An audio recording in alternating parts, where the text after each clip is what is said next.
Welcome back, everyone. Happy New Year. We are in the Budget Committee, the whole meeting for Monday, January 8th. Health and Squamish, Peace, Squamish, Welcome to the traditional territory of the Squamish Nation. There's an agenda in front of the committee. Looking for a motion to adopt the agenda. Moved by Councillor Pryor, second by Councillor Elliott. All those in favor? Opposed? Motion carries. Councillor Spell sends her regrets she'll be a little bit late, but she should be here soon. And I'll pass it over to Christine. Good afternoon, Council. I'm Dividend, a financial analyst. Well, we're just here this afternoon to have like a quick update on the budget. We'll start in that the public is always welcome to weigh in. They can come in person, and there's like the different outlets listed on the screen. The agenda for today, Christina will update us with the survey, and then Christine will give us an update on the non-market change, and then we'll have like the general fund budget update with accumulated surplus, the parking lot items from December 18, and if we get there, we'll review the changes that have been made to the utility fund, which have like no impact in the end. And then we'll wrap up, and I should see you in a few weeks then. So optimistic. So just like the goal today is just to get like a clear direction on all the outstanding items in the capital plan, the service level change, and the special operating projects. So I will pass the chair to Christina. Hi, good afternoon, everyone. Christina Moore, Communications Manager for the district. Just to provide a bit of an update on where we're at with public engagement. The budget, we've had display boards at our municipal buildings, Brennan Park, the 55 Activity Center, here at Municipal Hall, and at the library over the holidays. And we've received some interest. Brennan Park has received the most interest. Likely it's been a busy spot over the holidays.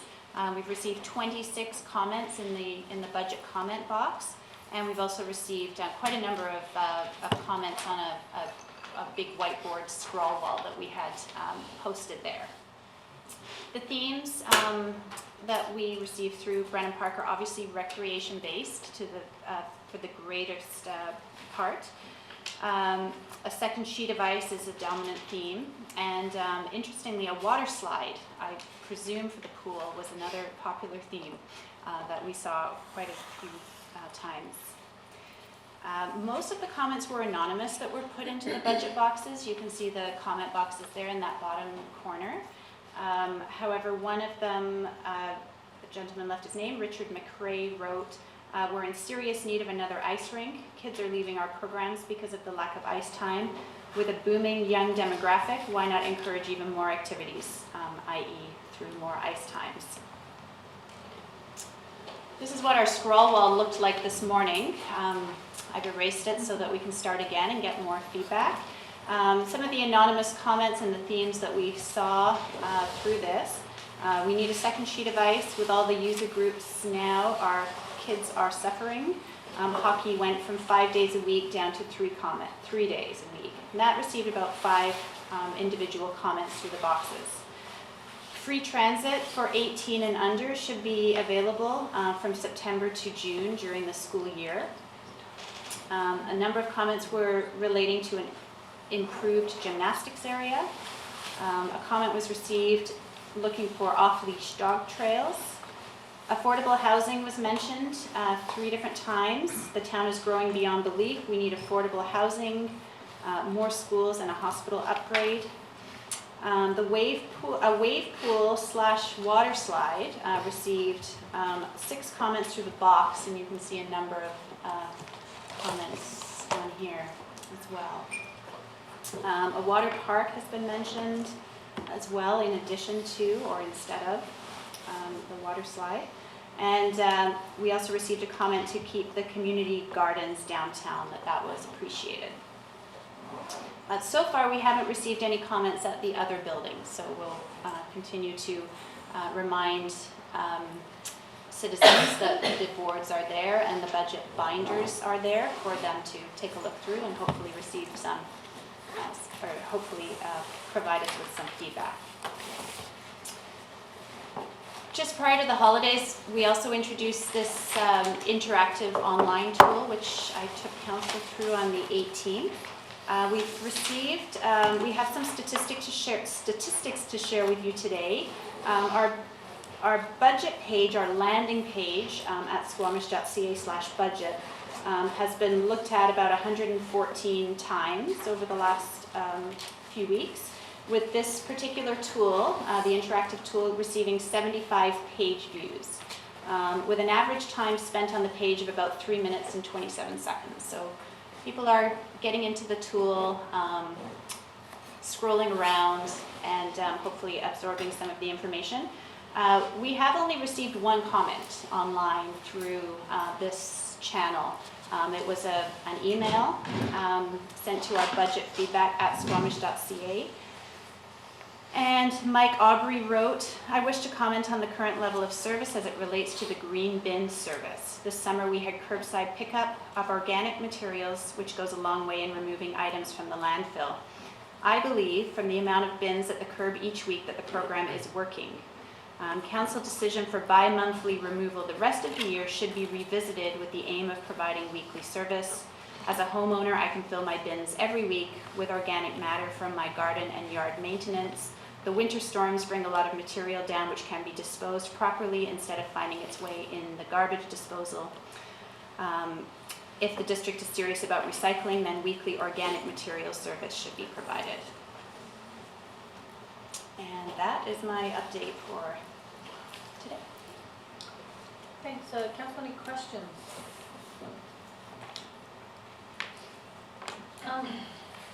Where are we with, oh, no, I'll save that for another time. Okay. I want to explore, no, I won't save it for another time. I would like us, when we talked at the very beginning of our term about wanting to set the process in motion for a new rink, because I think even back then we saw the need growing for it. Maybe this is to Linda,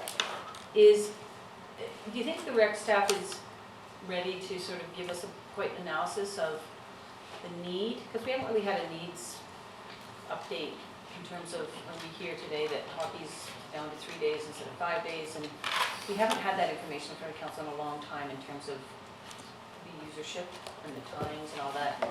And then also, obviously, probably through the finance, you know, these big projects take a lot for us to finance, and how we may or may not be able to finance it, or what are our mechanisms? Do we have a ballpark on cost? You know, it's great seeing the community contribute like this and participate. Every one of those things up there costs a lot of money. We certainly can't do them all, but we need to figure out where the priorities are. So maybe that's through Linda. Mayor Heinzman, I'm actually going to defer to Robin. Thank you, Mayor Heinzman. Robin Arthur, General Manager, Corporate Services, Recreation and Culture. Towards the end of this month or into next month, I'm not sure the exact date at this point, we have the consultant who's been helping us develop our Brennan Park Recreation Center, just the facility plan. So it's in anticipating of the broader master plan, which includes the facility, coming in for a session.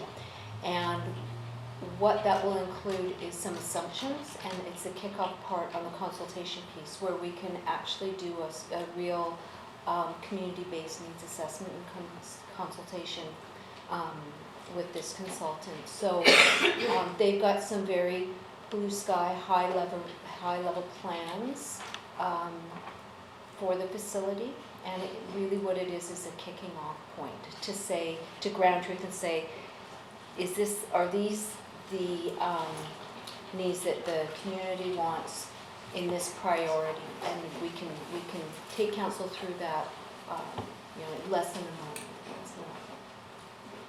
So Does that answer your question? And I think it's the start of answering the It question. is, and it does have the footprint for the second sheet of ice, of course. I guess what I'm looking for too is staff's analysis of, yes, we've seen an increase in demand for hockey and this, and figure skating and this, and we are way overprescribed and, you know, Yeah. the needs assessment piece of it.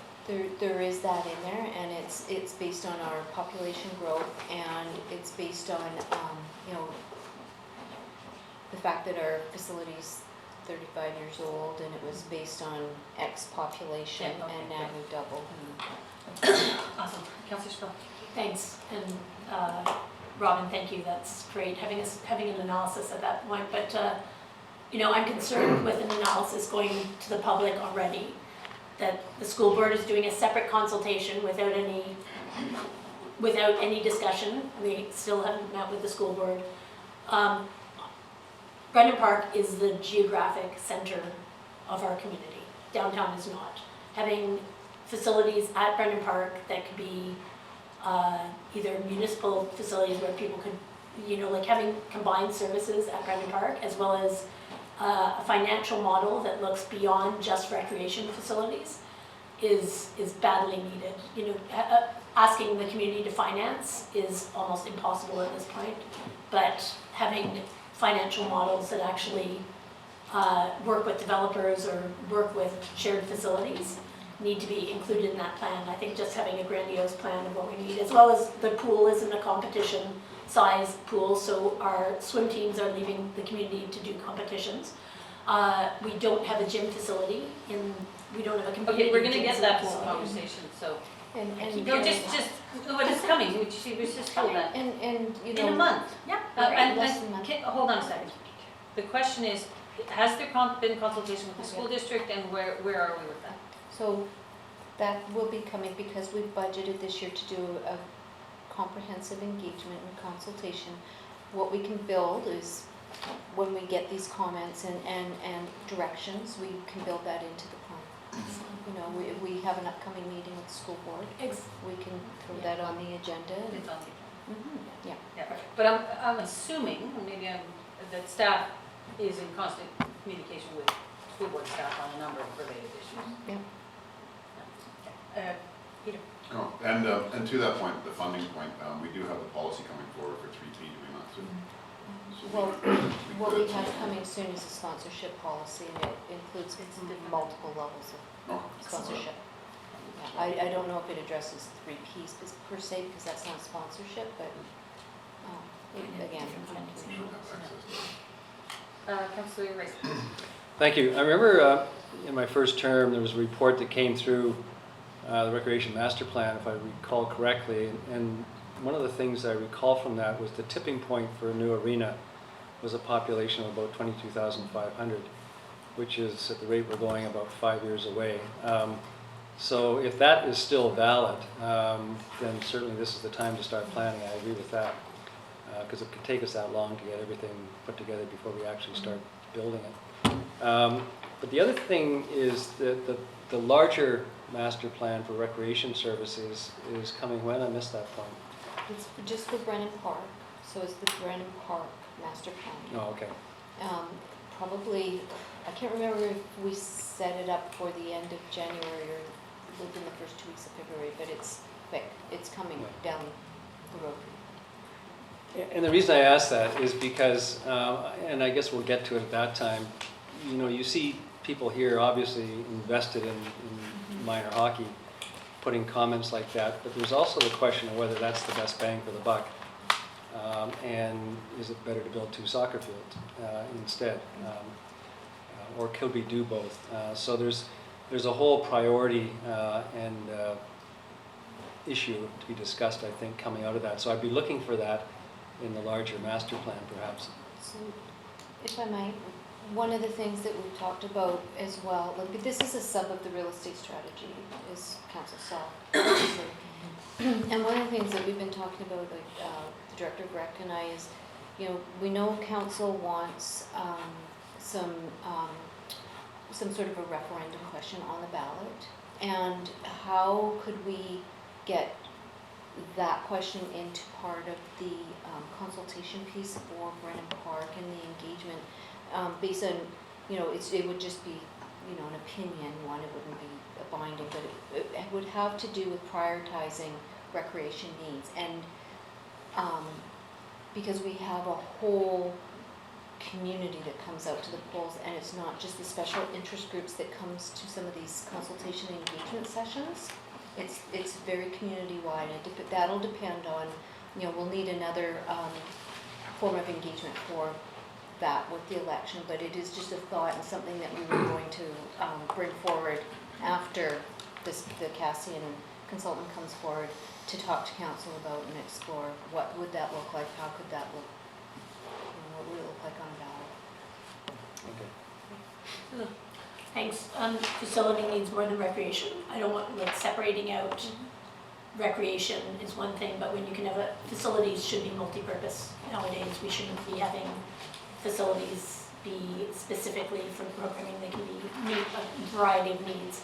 So I wonder how that question could be posed so that it addresses more facility needs as opposed to just, do you want another soccer field, or do you want, because of course the answer is going to be yes, or it's going to be pitting one group against another.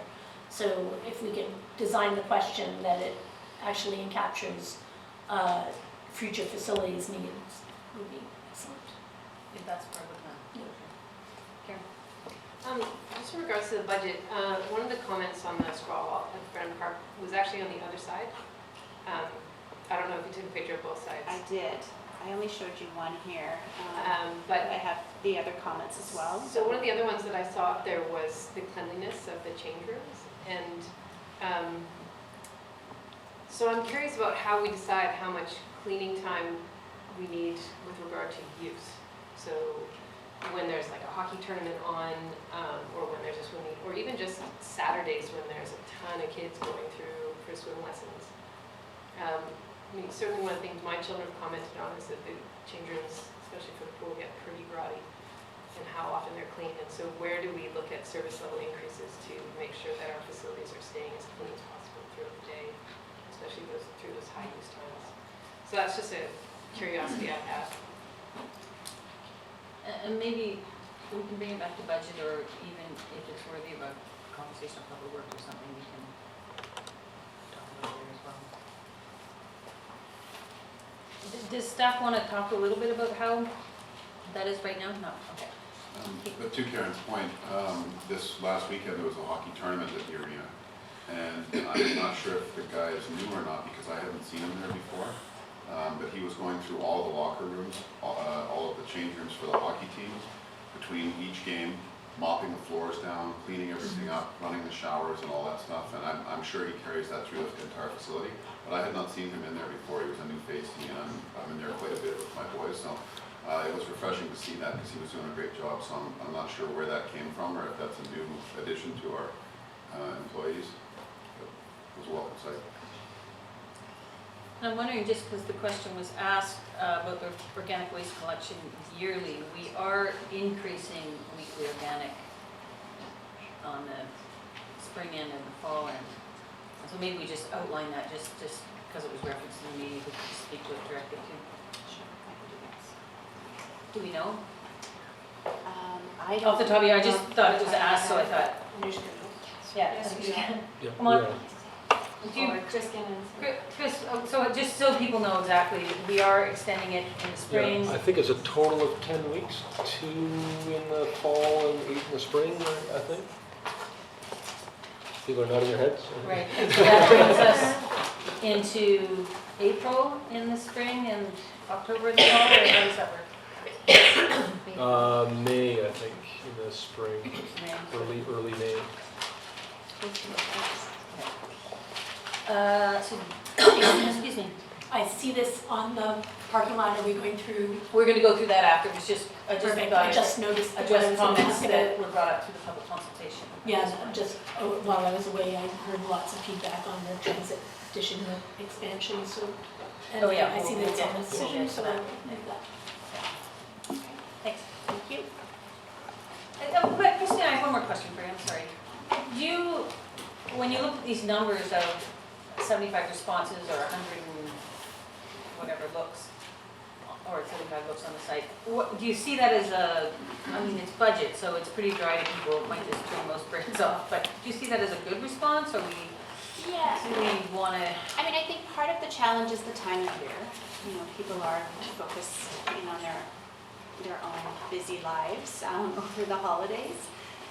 I see this as a positive. I see this as a positive, looking at, this level of interest, regardless of the topic area of the community feedback. I think people are taking the time to stop. They're noticing that we are underway with our budget process. The hope is that they have looked at one or of the 4 boards that surrounds this particular whiteboard and given it a moment to think about, okay, our municipality is underway with budget. They're asking us what we think, and they're looking for feedback as they finalize the budget. So I think even if they take that piece away, I feel that every year we're making it easier for citizens to learn more about the budget, and they participate in the way that they feel is appropriate for them. I like the free puppies, Yeah. trade the sedines. That's a little harsh, but. There are unicorns are up there as well. There's a few different ones, but definitely it was very, when I walked in and saw the board this morning, I was quite happy to see it. It was vibrant. Yeah, Well, it's very there's a dynamic. couple Wi-Fi comments. I just thought that our Wi-Fi was pretty good at it's not? Okay, so valid comments. Excellent. And I just pulled this morning, so we'll take a look through it. To Councillor Elliott's point, there were some comments on the back. We'll identify the themes, and just to give you a quick update on the survey responses, we are doing our best to log all of the comments against themes. So we'll make sure that these are captured in that final report as well.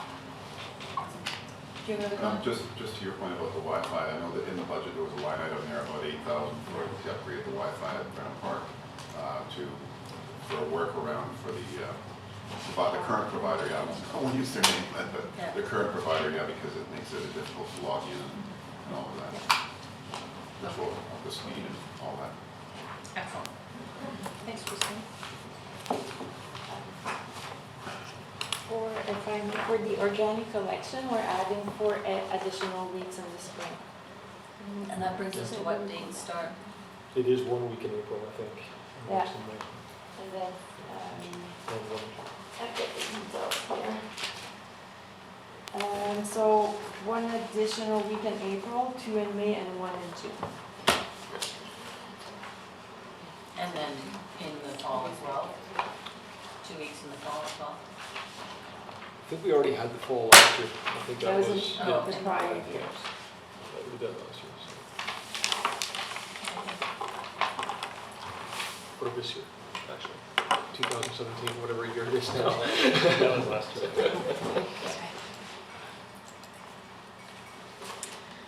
All right, so thank you. My name is Christine Matthews. I'm the Chief Financial Officer, and I just wanted to touch base with Council. You've been so excited to find out what non-market change was, so I thought we'd stop before we get into the nitty-gritty and talk a little bit about where we think it is. I'm going to do what maybe CFOs do best. I'm going to qualify. The reason being that we are only at the completed roll, and as Council knows, that is not the final assessment roll. That is just the initial one that's imparted out to the public. We will get a revised roll in April that will have the final assessment values, and then of course there's always supplemental changes through the year. In making some information, what I'll pop off and say is based on the completed roll, it looks like overall we have a 10.9% market change plus a 3.58% non-market change in our assessment base overall. Obviously, that's impacting some types of properties differently than others. For instance, our single-family multi-units are getting impacted a little heavier than our single-family dwellings are in terms of market adjustments. So, like any percentage, it's a little misleading sometimes, but from a percentage perspective, it looks like those multi-units are going to be affected a little differently than others. So this is just a blanket across the board assessment change, and it's looking like market 10.9 and non-market 3.58. A couple key assumptions, we did run this through the taxation model, but of course I don't have the information yet for the port, the breakdown between their improvements and how that's depreciated, or if the new improvements will be in which rate class. I also don't know yet, I don't have council's feedback as to the rate for the port in terms of, we are capped at 27.5. Last year council provided 25% rate, or 25 rate for the port for a one-time basis. For conservative purposes, I've just left everything as was last year, just to make sure that we're not overzealous with what kind of revenue we might be able to generate. We'll be going back and talking about the port rate at some point in the future.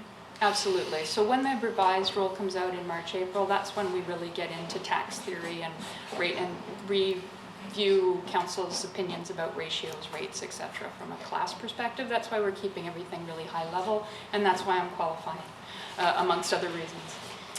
So the 2017 ratio, we've just used the same 2017 ratios to residential for the time being, with the exception that the business ratio was starting to edge up. So again, in the interest of being conservative, I've just put it to within our policy targets for now at 2.8. I think it had edged up to 2.81 last year, so I just put the ratio to 2.8 just to make sure that I'm being as conservative as possible in these estimates, okay? So we ran two different scenarios. One that is sort of the information that council's somewhat decided on so far. That's $27 million tax rate. That's about a 5.5% revenue change from 2017. When I run that through our taxation model, that has an effective impact of about a 1.9% increase in tax rates for the existing homeowner, and then the growth being the equalizer there, so that's what's picking up the difference. And again, qualify will depend on properties, it will depend on what class you're in, it will depend on how that really shakes down. This is a general statement about revenue, not about individual tax rate. Well, this is a general statement now, we're moving into tax rates, but tax rates based on the whole, all classes, okay? So when I go through, I think council might remember a bit of the model last year, but I have it built now so that we can kind of get an effective rate. So the 1.9 is the effective rate on a 5.5% revenue change based on non-market change going through the model. And then if we were to do everything that's still on the table and in the parking lots, we believe that estimate right now is about 28 million. That would be a 7.6% impact in terms of revenue change. And then that could factor through to about a 4.1% impact on existing homeowners in terms of having to the effective tax rate. And then just on that note, both scenarios, the tax rates actually decline. I know there's a lot of fear out there when people get higher assessment rates that automatically their taxes are going up. Just a message for the public, I know council is very aware of this, but just a message for the public, we actually do adjust the mill rates down in those scenarios. So when the assessment base, if the whole assessment base goes up, generally our mill rates do come down. And these models that we've been running so far assume that as well. So if you go with 5.5%, for instance, we would actually be reducing the tax rates by about 7.8% from last year, and the latter one would be about 5.5%. So I don't know if there's any questions on that. Thanks, I'm interested in the business assessments and how our residential zoning has affected the upzoning of business classifications. So I know that we've downzoned Cleveland Avenue right now, but it wouldn't have affected the fact that they would have been upzoned based on the C4 higher density model. So I'm just wondering if that BC assessment has impacted business and what the rate is. And if, I'm going to be looking for the business tax rate to actually go down to 2 and drop the 0.8. I know it's been our standard, but while we're giving tax incentives other places and our businesses are struggling with tax rates, having a multiplier on top of the residential. And I'll also wait to see. And we're going to get into that. All of the rates. Tax rate theory stuff. Yeah, but that's, depending on the assessments and depending on everything else, that's where I'm at. If you can answer that now, great. It may be a bit know, of a I tough mean- one, but I think that's a good point to bring back to when we do our tax rates, to really understand the impact of those decisions and how do we. On small business. Thank you, Mayor Heinzman. I will do my best. I have limited details in terms of, I'm not sure I would be able to forensic all properties to determine the zoning changes. I mean, we do have some breakdowns on non-market and how zoning can impact, change in use and things like that. So there are some high-level materials through BC assessment I can certainly root out next time. I have not for this meeting. I can say that right now the business industry, the non-market change for business is sitting at 0.52% and market is 18.19%. So it doesn't look like there's been a lot of reevaluation No, maybe of one more. zoning in there in terms of non-market right now. Exactly. So I think I'll leave it there and not say anything more than I can talk to. Yeah, and don't get too far down the road on the tax rate stuff, because we're going to talk about that, but if there's No, but on information the you want for assessment, that conversation. exactly. I just looked at the assessment of, or the selling rates for Third Avenue, most of Third Avenue single-family homes were purchased, and the rates that they were purchased for were insane. It's gonna drive, so we have those things with expected upzonings, but not actual rezonings. So I'm just looking at, not Through the mayor, though, how that affects it's always important to look at how BC assessment assesses Right. properties as well. And in the commercial zone, they assess differently than they do residential. So residential is definitely based on selling prices of Yeah. property. Commercial is generally not, light industry is generally not. They have different factors. They look at profitability and other factors. So it's really key that we don't assume that the same brush is applied to every assessment class. In terms of absolutely. I'm just talking about the two different classes, but Sure. our residential rates are being driven by amalgamation as well. So just so I'm clear on these numbers, if we look at the bottom line, $28 million in change in revenue for presumably things that are in the parking lot, including that. So that's an increase in revenue request of 7.6%, Correct, over last year. and that becomes tax increases. When you say existing 4.1%, if we were dealing with just the existing tax base, that would translate into a 4.1% tax increase for a benchmark house, for example? And I'm not getting that specific. The assessment, effectively, all the tax rates that have might to be be allocated. increased by 4.1 on that base. So that's why I'm saying I don't have single family weeded out. I don't have those types of averages. I just have the rate I'm having to apply to all of the rates. Now that assuming the ratios are stabilized, it's effectively applying a 4.1% increase to all the. Allocated between the classes. And then the new 3.5%, I missed that. What Well, does- that's what it's picking up between the 7.6 and the 4.1.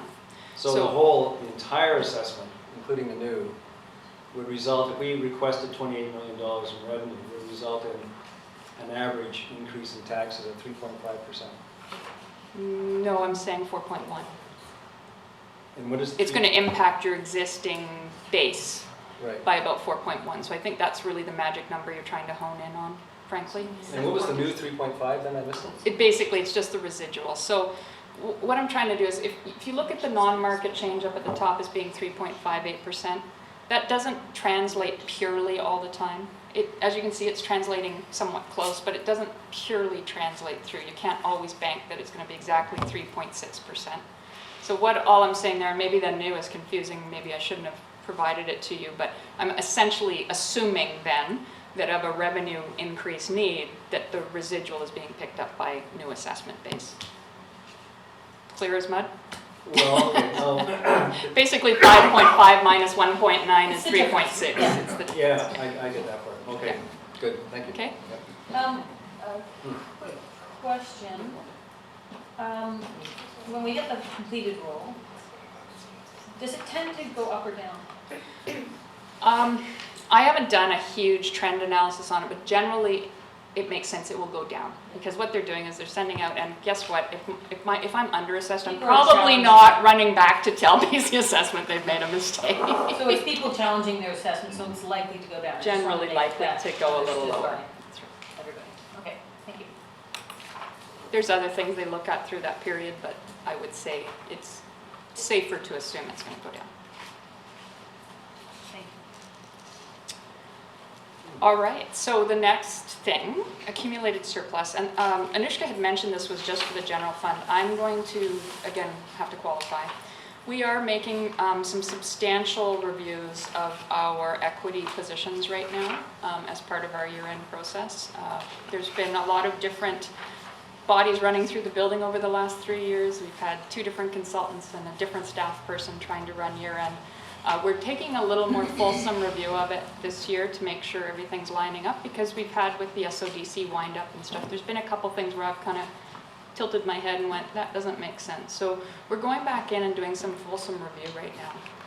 So I believe that 8.9 will be a solid estimate of where our accumulated surplus is right now for all of the funds. So when I say the accumulated surplus, I'm not talking about accounting accumulated surplus. I'm talking about our kind of residual surpluses year over year that is actually available to use for other things. Now, our targets say that we would like to keep about 1/8 of all operating costs as a working capital, or this accumulated surplus piece. And that's about 5.6 million based on 2017 straight operating expenses. We, right now, our internal borrowing about 2.6 million against that, meaning that we're not going out and paying financing outside of the municipality. We're actually using our own coffers to deal with that. So you could assume that that 5.6 is taking care of that.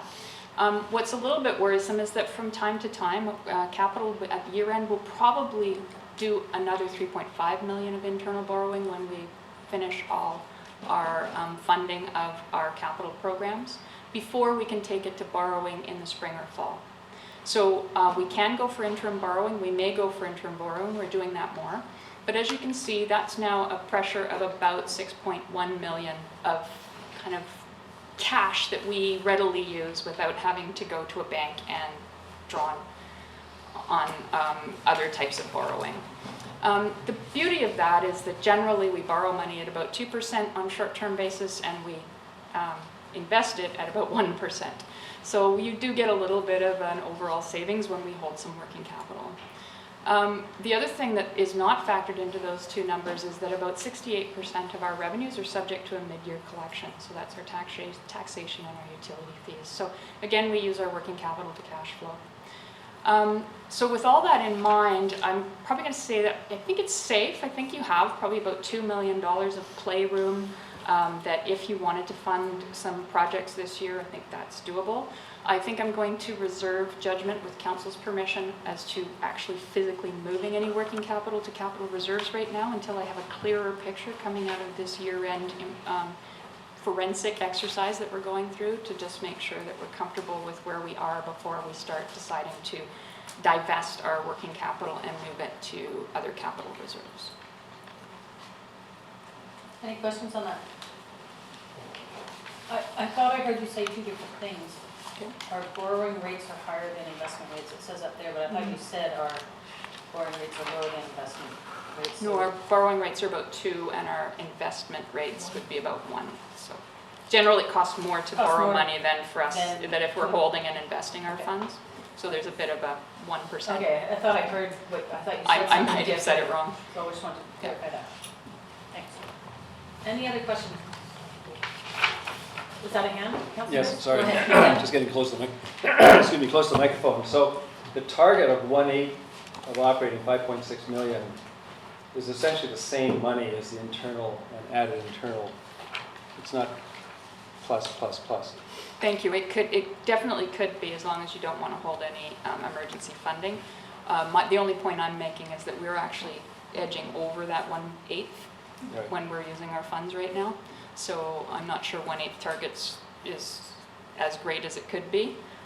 for these peak periods. So we will level out, we will do some interim financing after we get out a year and we realize how much capital is cost and how much is going to borrowing. But there will be peaks and cycles where we might otherwise have to dip into either our overdraft protections or or go for internal borrowing faster. So we're in a period of transition where we are doing more internal borrowing. It's helping. Part of the accounting struggles we have is when we say we're going to borrow, but we don't. That's one of the things complicating our accounting records, frankly. So that's, and impacts our surpluses. That's one of the things we're trying in behind the scenes to forensically make sure we understand. Yeah, go ahead. So let me put you on the spot. Sure. What would you recommend if we had this $2 million, give or take, of, I'm not going to use play money, those were your words.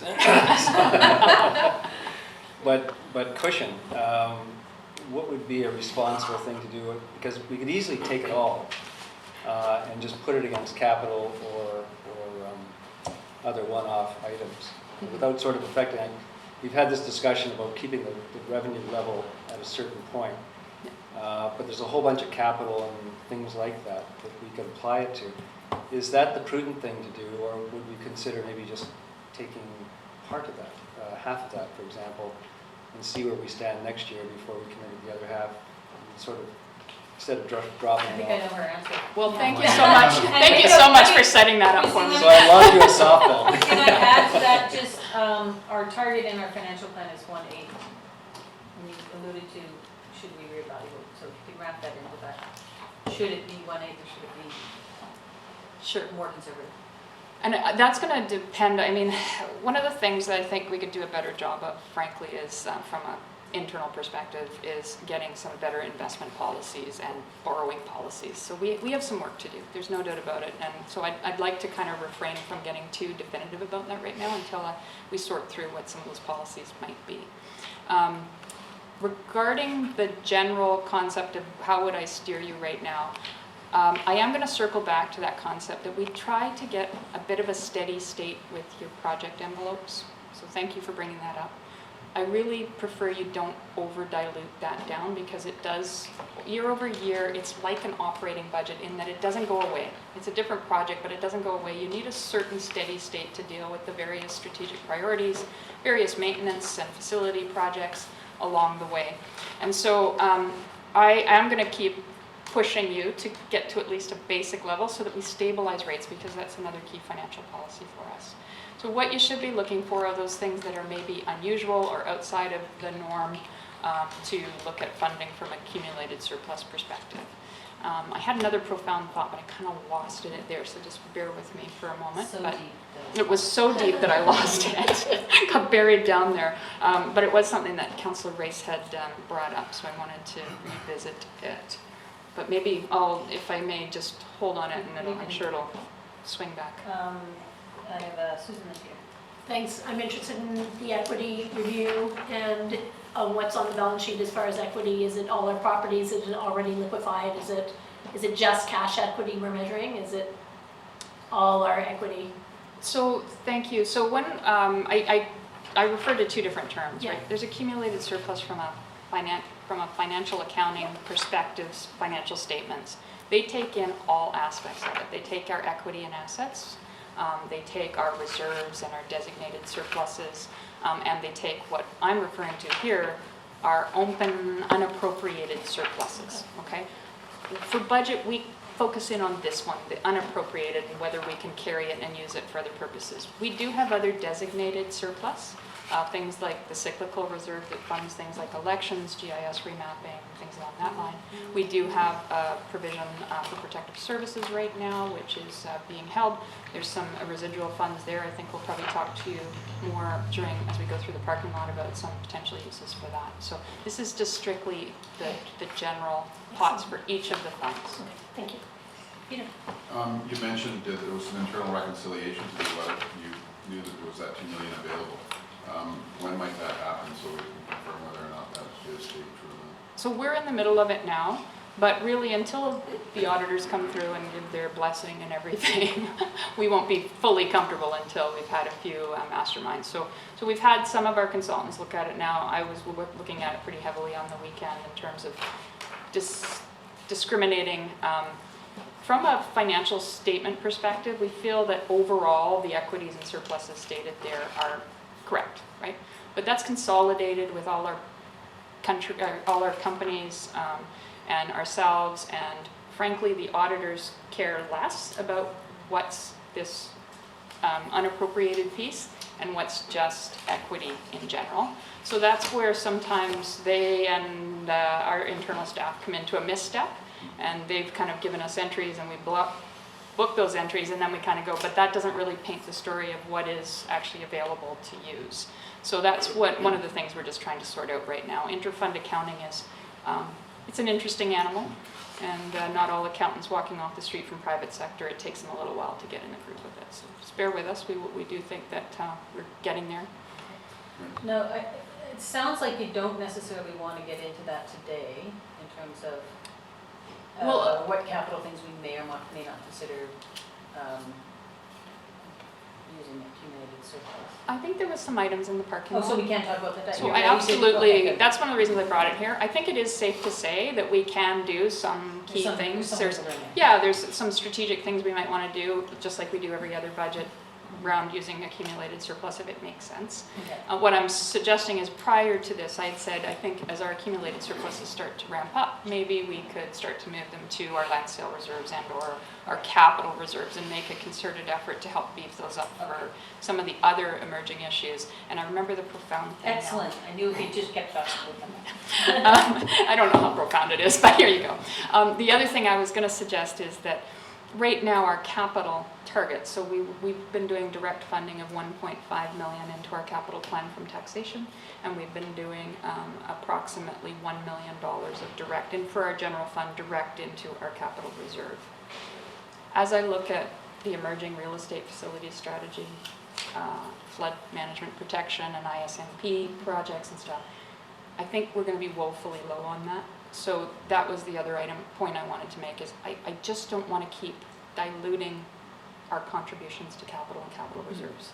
It's just not going to serve us well in the longer term. So as you know, as much as we want to reduce that tax impact, we also want to smooth it going forward. We don't want to hit it, you know, oh, so you'd like an arena? Guess what? Right? We have to start thinking about getting those reserves and things up. That was a very worthy and profound. Thank you. I'll take my bow now and try and slide out while I'm on a high.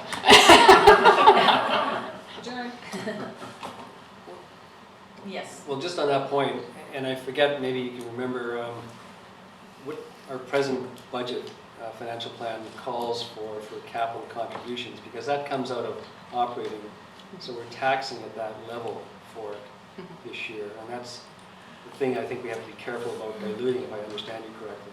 Correct. So then it raises the question that if we took some of this extra accumulated surplus and just added it on top to another reserve, sort of as a bonus contribution this year. So it doesn't really change the taxation level because we're not replacing it. We're still taxing for a certain amount, and I can't remember what that amount was. Were we meeting the goal this year, or had we already diluted it? It seemed to me that capital was a little bit over with the plan we brought, and your operating projects was under where we had been the year before. So maybe you can read that out faster for me. Yeah, so we're about $2 million for capital project and like $450 for special project operating projects. So the bases are at the 2018 existing service level base. That includes what we did last year. So that put us at about the 2.3% range. And then the next section down that gets to the 2018 proposed budget, those are what's still sitting on the sheets in addition or less than that. And I'm looking to Councillor Elliott because I'm not sure if all of us got this last time. I think Councillor Elliott did, but we're just trying to show you that kind of marker of where we'd like you to be as a minimum, which was last year's level for contributions to projects and capital. But then we're showing you the rest of what we think we probably need to do to make this budget do what it has to do for the working plan. Is that, I hope, a little bit clearer for everybody? Okay, let's move on. If we can. Okay. Well, thank you, Christine. Like, she paved the way for one of the items that's on the parking lot that we'll talk about like on the next slide. I just wanted to bring back this slide so you remain familiar with it. So what we're gonna review today are the bottom part, which are like the parking lot items. There's 2 capital projects and 3 service level changes, if I'm not wrong. And as well, there's been some new emerging issues that have been brought up, so we'll review that as well if you want to add that to the budget, the Canadian budget or not. So the parking lot item, if you want to move to section 6 of your binder, that's item number 41, and council has requested to get more information on the conversion to LED lighting, and I will ask.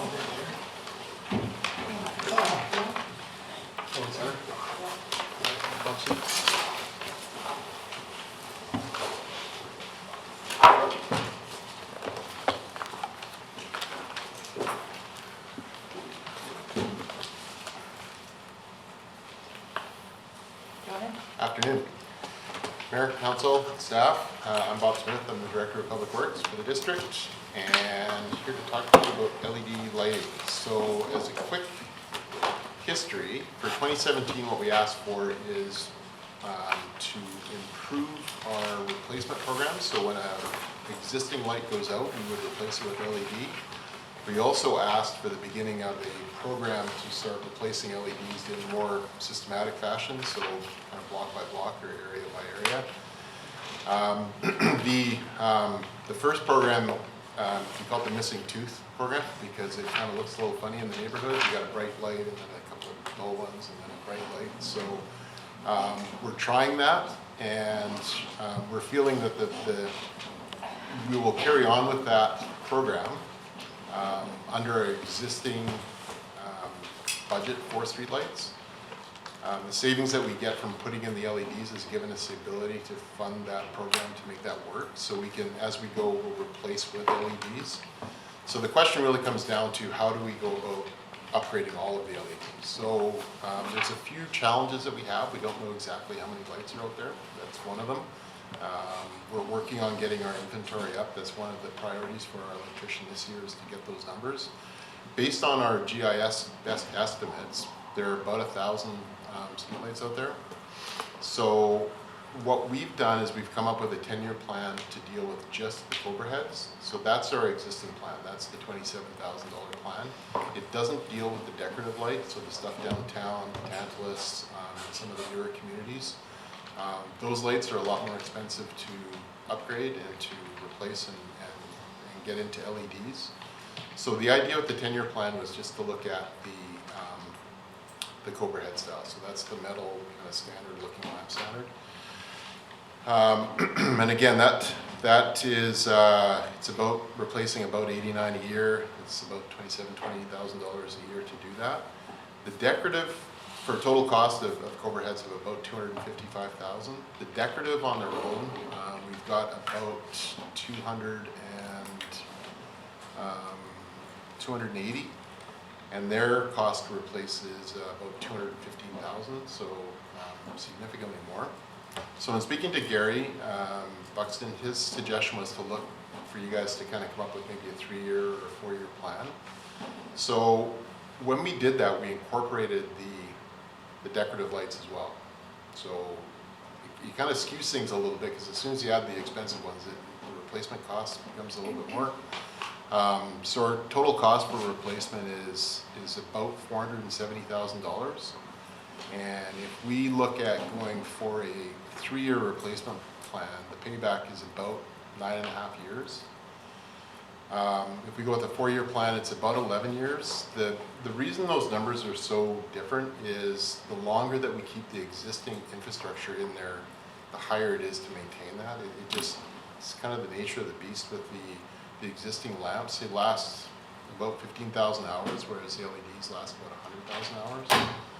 So there's a fairly significant maintenance cost for replacing bulbs and ballast on those.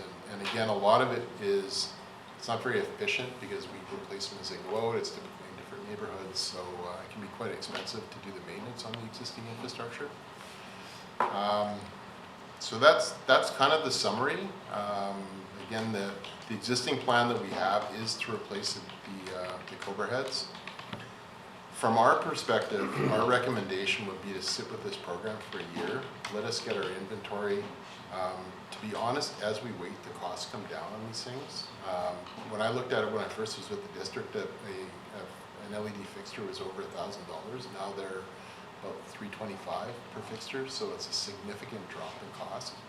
And especially with the retroing of the decorative stuff, I think that will come down a bit in price. So I'd like to come back to you with a bit better report rather than me just kind of rambling here and have some more solid data on exact numbers on what we have. But I just wanted to kind of give you a bit of an order of magnitude. Just for your budgeting purposes, if you entered into the 3-year plan, that would be about $140,000 for the 3-year plan for the first year, and it's about $90,000 for the first year in the 4-year plan. Just to get that into your 2018 budgeting minds, if you elected to go that way. And I think that's all the info I have. Did you do a CO2 savings on the program as well? Gary asked me on Friday to get this. I think that's a valuable number to understand as well in the decision-making process. Councillor Chappelle, and then either one.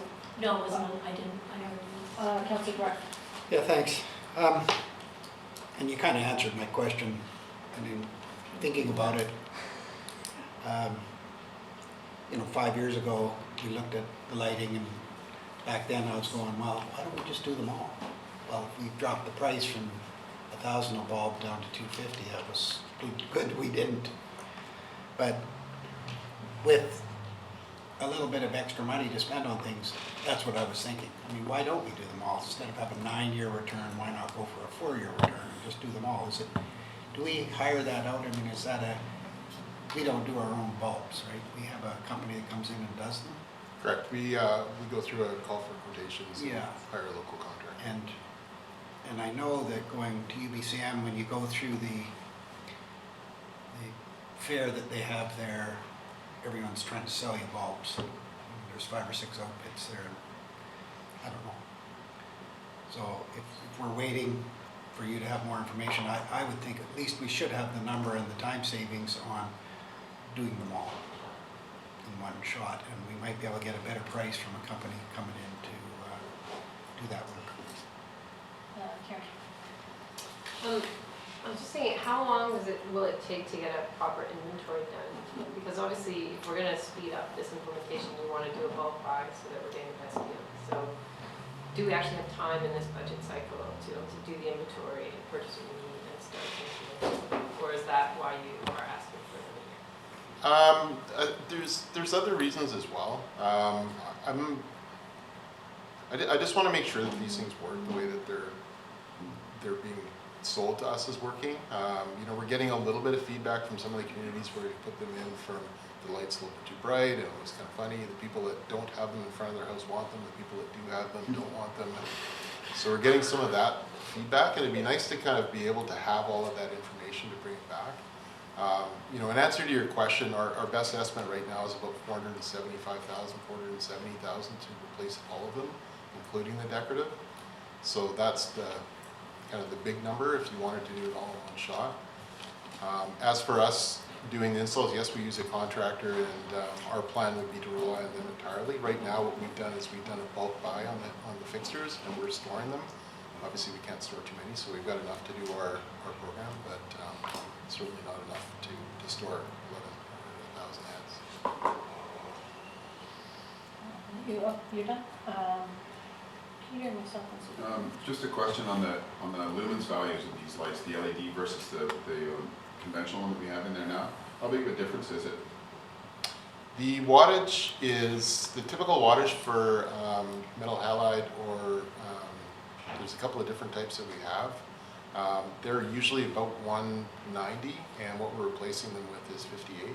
So there's a significant savings there for sure. But for all intents and purposes, the appearance of it is as bright or brighter? It appears quite brighter, yes, because like the high pressure sodium's quite a yellow light. Yes. The metal halide is a little bit brighter than that, but it's still got that yellow look, whereas the LED is very Clear, stark. The one area that we did is, as our test run, we did the intersection of Hunter Place and Cleveland.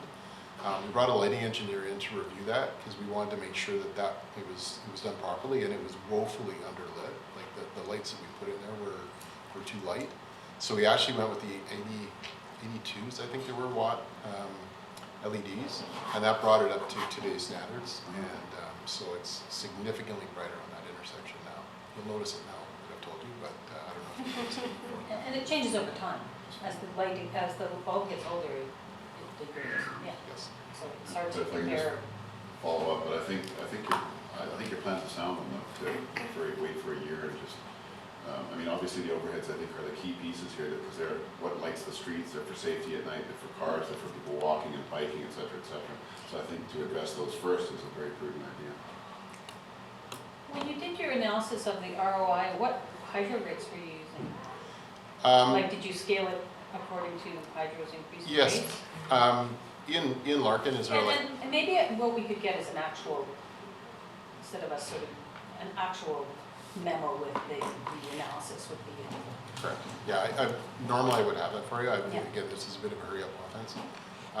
Ian Larkin, our electrician, is a light nut, quote unquote. That's his self-description. He loves this stuff, and he did a full ROI on the 10-year program, including the rates. And it's interesting because the rates are compounding rate as they go up. I didn't do that in my quick analysis. I just did the 10 divided by 2 kind of thing. So his paybacks become quicker because those rates go up significantly. Yeah, that was my thought too, is the payback is actually, for most municipalities I've seen, is quite a bit faster than mine, Yep. so I assumed you hadn't done the hydro rate analysis. It would be good to get a full analysis of what you're doing, so we really understand, and include the CO2 savings as well, on a yearly basis. I have Susan and Ted. Thanks. So the LED bulbs last about 25 years versus, like, I just did the quick napkin calculation of the amount of time that a street light would be on, and you said 4,000. Yeah, it's about 22 years is Yeah. what we're estimating that we get. Yeah, 22 years with summertime. And what's the difference with the current lights? So it's 100,000 hours on the LED. High pressure sodiums are about 15,000 hours, and the metal halides are about 25,000 hours. And then is there any difference with the dimming and with coming on and off? Because it's going to have to be an on or off, and if the light is massively different and too bright in neighborhoods, is it possible to have, there's no dimming technology as far as I understand Yep. yet? There's dimming technology. for- We don't have it right now, Yes. so we'd have to add that. We Yeah. have that on In the balance. Mr. Simmons put that in for us on the corridor trail. Excellent. So they dim, I believe it's at midnight or 11, they get dropped down at kind of a half. But it doesn't actually save in halogen, the dimming. But I'm it not does sure. affect I the couldn't light. answer I don't that think it actually decreases the bulb life, and so I'd be interested in seeing that. The dimming technology actually reduces the bulb life, so making sure that we include that in there, and because they're not actually meant, you can buy them, but the technology hasn't come that far yet, so but that'd be interesting to Yeah. understand as well. Thanks, Ted and Kat. Yeah, thanks. Well, I was going to mention that I didn't realize it, so it's 20 to 25% lasts longer. I didn't know there was a dimming technology because all the intersections shouldn't dim. Because I know driving at home at nighttime, you go to take that corner and those lights at night, you almost have to come to a stop, making sure there's no pedestrians walking across there. It's really dark. The LEDs are really bright.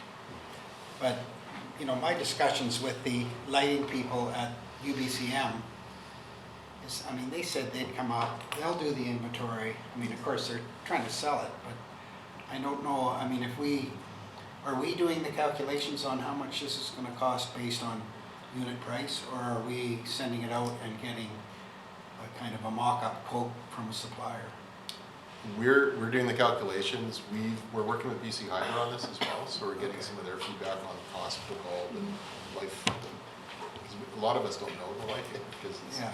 it is still relatively new technology. So we are working with consultants and Hydro on this one. Because that, it makes a big difference if you're doing $400,000 worth of lights or 5,000.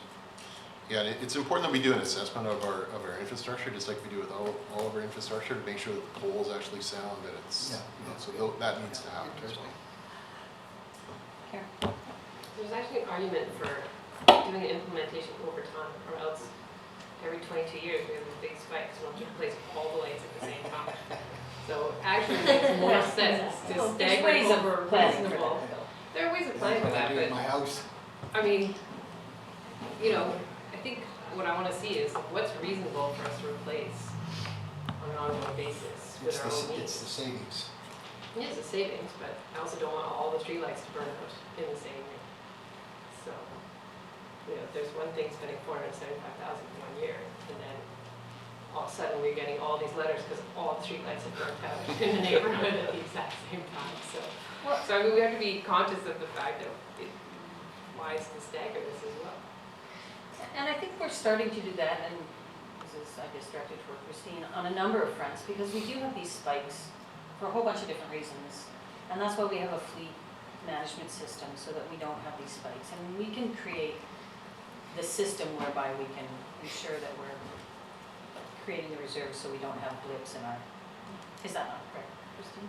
Yes, and right now it's largely done at a department level because we're still waiting. You'll remember in TTP there's the asset management program, and we'll do it more robustly from a corporate-wide perspective. Right now we do rely on the departments and the various master plans to kind of keep us on track.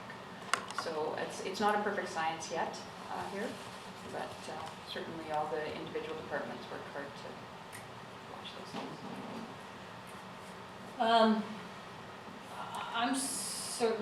I would like to see full analysis before I make a decision on whether we stay with the current sort of very slow measured as opposed to let's ramp this up and do a 3-year program or something like that. So I would like a more complete analysis in written form so we can see it in front of us.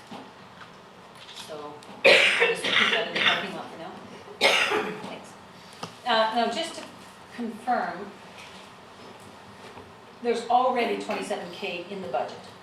Yes. For the yearly program. The parking lot pieces, do we ramp it up or not? Well, through the mayor, you did ask for more analysis, like more Yeah. information. So I just wanted to make sure that the $27K isn't the increase that is it's already just in the the budget. information piece. Do we want to spend money on ramping Yeah, up? and I put this item first because in respect of Bob's schedule. And Councillor Carr makes a good point about the companies out there are competitive for this work. And so there's all sorts of ways of financing it and getting the work done and that type of thing because they're pretty keen.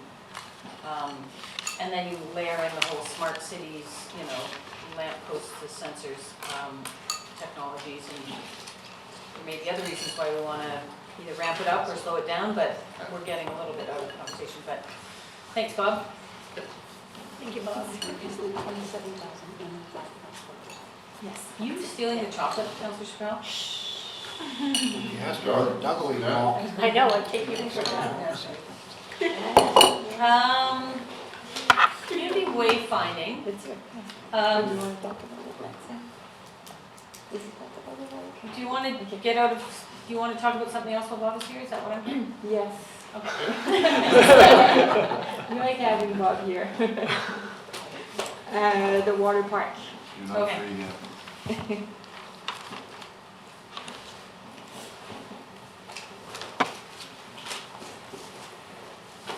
Go for it.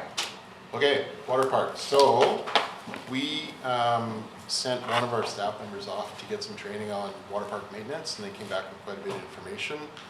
One of the things I just wanted to bring up is that the industry or our neighbors are not installing the recirculating style water parks very often, just due to the challenges with water quality. And it's like an outdoor pool that's not as well protected as the outdoor pools used to be. So most of them are flow through. So I just wanted to bring that up. We've got some early numbers, and it's looking to be, depending on how things are laid out and how many features you want to get, it's about $300,000 is kind of the entry level, and that can go up to $600,000 if you want to start getting into some different types of treatment and different methods. They need controlled rooms and whatnot.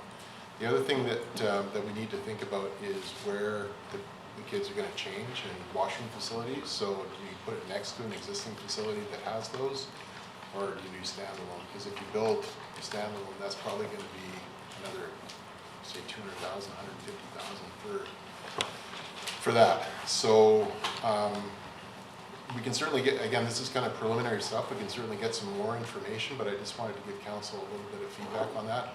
The recirculatory stuff, we're looking at about a $250,000 touch to get that, above and beyond those costs. Because again, it's like you're building a pool with either chlorinator or UV or sand filtration or... Is it easy to retrofit to add that later or no? I'm sure a supplier could do that. Yeah. Councillor Lee? So What happens in these communities during water restrictions? quite often they're shut down. So the time period in which people most want to use them. That hot weather. The time we would shut it down. But you could go on a rainy day. Not so much. Councillor Rees and Councillor Repre. But for example, at Brennan Park, we have wells that we use for irrigation. Would we ever use water like that, non-potable water for these? Through Mayor Heinzman, we have reviewed that. That adds a bit of a challenge with the health authorities, but it's certainly, right, it certainly can be dealt with. It's like, it's like we chlorinate well water now anyways, right, for our drinking water. So we could certainly look at that, whether we chlorinate or UV, but there would be some kind of a treatment side to it that would give us that. I mean, people swim in lakes in the ocean, which is natural water and not treated, of course. So it's not like it's a new concept. So as long as it wasn't something that was sort of attacking them, is that a realistic? Do other communities ever do that? Is it? I'd have to look into that to see. I'm sure it'd be possible. The technology's there. As I say, that's what we do with our drinking water. It's just, it would add another measure to our health authority approvals process.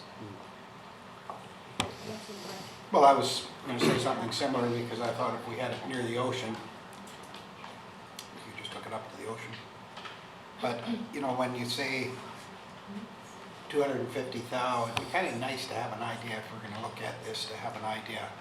Like, this is the kind of one you get for 200,000. The one in Stanley Park's 500,000. The one at West Vancouver is 200,000. Just so we could kind of see. And 200,000 for a water park, based on the amount of people that over the years have said they want a water park, doesn't seem outrageous, And the well water, I know I drilled wells at home for geothermal, and I was getting 70 gallons a minute of water with a 200-foot well. 70 gallons. You couldn't barely pump 70 gallons a minute. So if we did a water well to run one, but it'd be nice to get an idea. Thank you. When I was in Montreal and Quebec, they didn't have change facilities or anything else. They had these very small pads that just had, they were censored water parks where the kids stepped on them and they would just squirt up. So I think there's a difference between a water park and a water feature. And having a water feature may be cheaper than a water park. We don't necessarily need, but I think people do like their kids playing in water. And in all the little parkettes, they had these literally it was just like a little cement pad that there was LED lights in the ground. The kids would cross over the LED lights and the water would squirt up. So I think that's different than constantly having water running and, and in water conservation it may not be as offensive that they go over and there's 5 different squirt up hoses. I'm pretty sure it was recycled water, or continuous, but it was right next to a water fountain and hooked into the same plumbing that the parks had at the water fountains. And I would be more amenable to having a small water feature than an entire water park. I think we have lakes that are really great for kids to actually spend the day playing in the water, but actually having a small water feature in our park may be something that's more affordable and like more, and that would also appease the public as having kids be able to play in water at a park. So I'm wondering what the difference in cost between park and a feature. Yes, it would be good to all be talking about the same thing, because what she's talking about is what I was assuming you were saying when you said water park. I assumed it was more like a splash park or a spray park, and it goes on when kids activate it. It's not just simply running all the time. So that's what I was assuming was happening. So maybe we're gonna probably need more information back, but maybe have a bit of a, just visuals on what you're getting. Sure, yeah. What, are there different definitions within this realm? Is a park different than a splash park, different than a feature, different than a whatever? Play pad, whatever. Yeah, certainly, yeah, I can do that. And virtually all of them are human activated, so they don't just run continuously. Yeah. It's like a kid will touch a button and run for 3 minutes or something. Yeah. They're, okay, I just was trying to get a bit of an order of magnitude. Is it water conservation we're worried about, or do we want to have the least expensive kind of water feature we could get, and do we want it remote, or do we want it close to a facility? Do we want to have change facilities and washrooms? It'd be good to have visuals to understand what we're talking about, too, because we all have something different Squirt in our guns? minds. Well, some of them have. Some of them have gun them, things, features. Here. Yeah, so this is not a priority for me in this budget. I think this is a great conversation to have as part of the Brennan Park consultation that'll happen, because to me, it seems like a logical place to put this. It's not in the wind as much as having it down the waterfront. And then you can sort of engage the community in a more fulsome discussion about what they're looking for. I think that, we have lakes and rivers and sprinklers to tide people over. Certainly for me, water conservation is going to be a really important factor for this. And I've seen water installations. There's even one in downtown Portland that kids play in all the time. And that was put in by a developer, and Is that the one right down the park, waterfront? it's between 4 tall high-rises. That's right. But it gets some sun, and it's a great place for kids just to get a bit wet while they're walking downtown. So anyway, I think there should be a plan for this in the 5-year plan, but this isn't a priority for me this year. I think we've got other things, and it's a great opportunity with all the consultation coming up in the park, just to ask the community what it wants and educate them on what this costs. It's not just put in a water park. Is this a priority for anyone in this year's budget? No, okay, can we move on in the conversation? Okay, because, I think it's valid to have it during the master planning process, but we need to have those visuals so people understand what they're actually talking about. Okay. Councillor Elliott brought up a point that it was put in by a developer. I think that that's the sort of thing that we could look at as a community amenity that can be put in any place that as a part of their infrastructure that is put in. And I'm not interested in that just being a tax project, so I didn't rather see it as a... Yes, well, we're going to do that process through the master planning. But not through Brennan Park, through like all developments, like if something comes up that we could add it on to, but I'm not interested in it as a separate line in the budget. Okay, let's move on. That's one Put council's them into opinion. the sidewalks. Entire. Oops.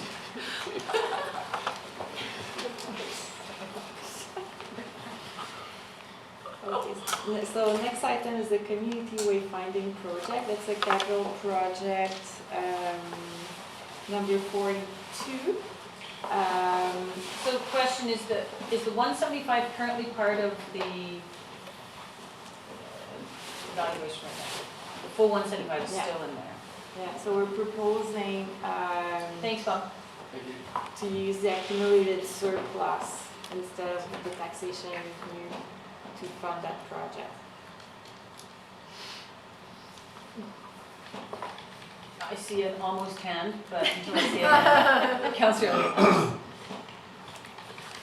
I think the concern that I raised at the earlier meeting was that if it's being used for trail signage and wayfinding on the small scale, I'm okay with putting some money in the budget. I don't think we need any more big signs at this time. So I'm a little bit nervous about saying, oh, sure, we'll just take it out of accumulated surplus, because I still think it's important about what we're going to spend it on and where that's going to be. So I'm a bit hesitant to sort of jump on board. Mayor Huntsman, the way that the wayfinding program was initially laid out and implemented was that it started with the bigger ones on the highway and then dialing it down closer and closer and closer in terms of wayfinding within the town.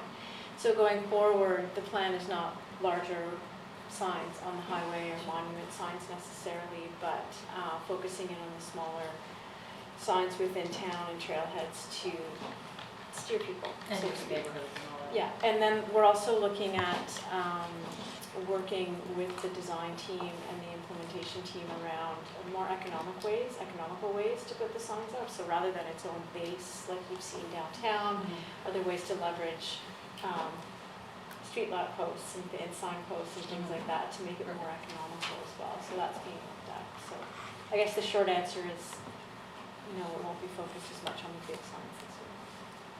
Follow up, and I've got a. Yeah, just a quick follow-up. I think one of the reasons we wanted to stagger it is that we were going to learn from our implementation, and we've certainly seen feedback around lighting or reflectability, vertical versus horizontal, and so it would be great to have some feedback from staff back to council about what did we learn from the first phase of implementation, and how this changes things going forward. I'm a big supporter of the wayfinding project, but I also want to make sure that we are getting it right, and that's why we went sort of a go slower approach. So it'd be great to have those lessons learned come back. When can we expect that kind of discussion? Mayor Heisman, in terms of learning as well and leading the project, we've also looked at switching it from Gary Buxton's planning and engineering, obviously capacity wasn't necessarily there, to Kate in economic development, as well as a cross-functional team.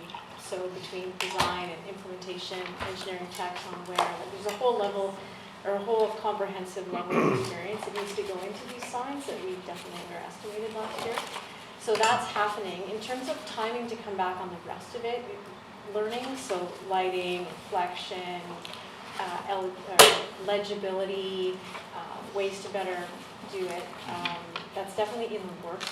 In terms of timing, I can find out from her when that can happen. We're still moving ahead with our internal work, assuming we're getting the budget so that we're not behind should the budget get approved.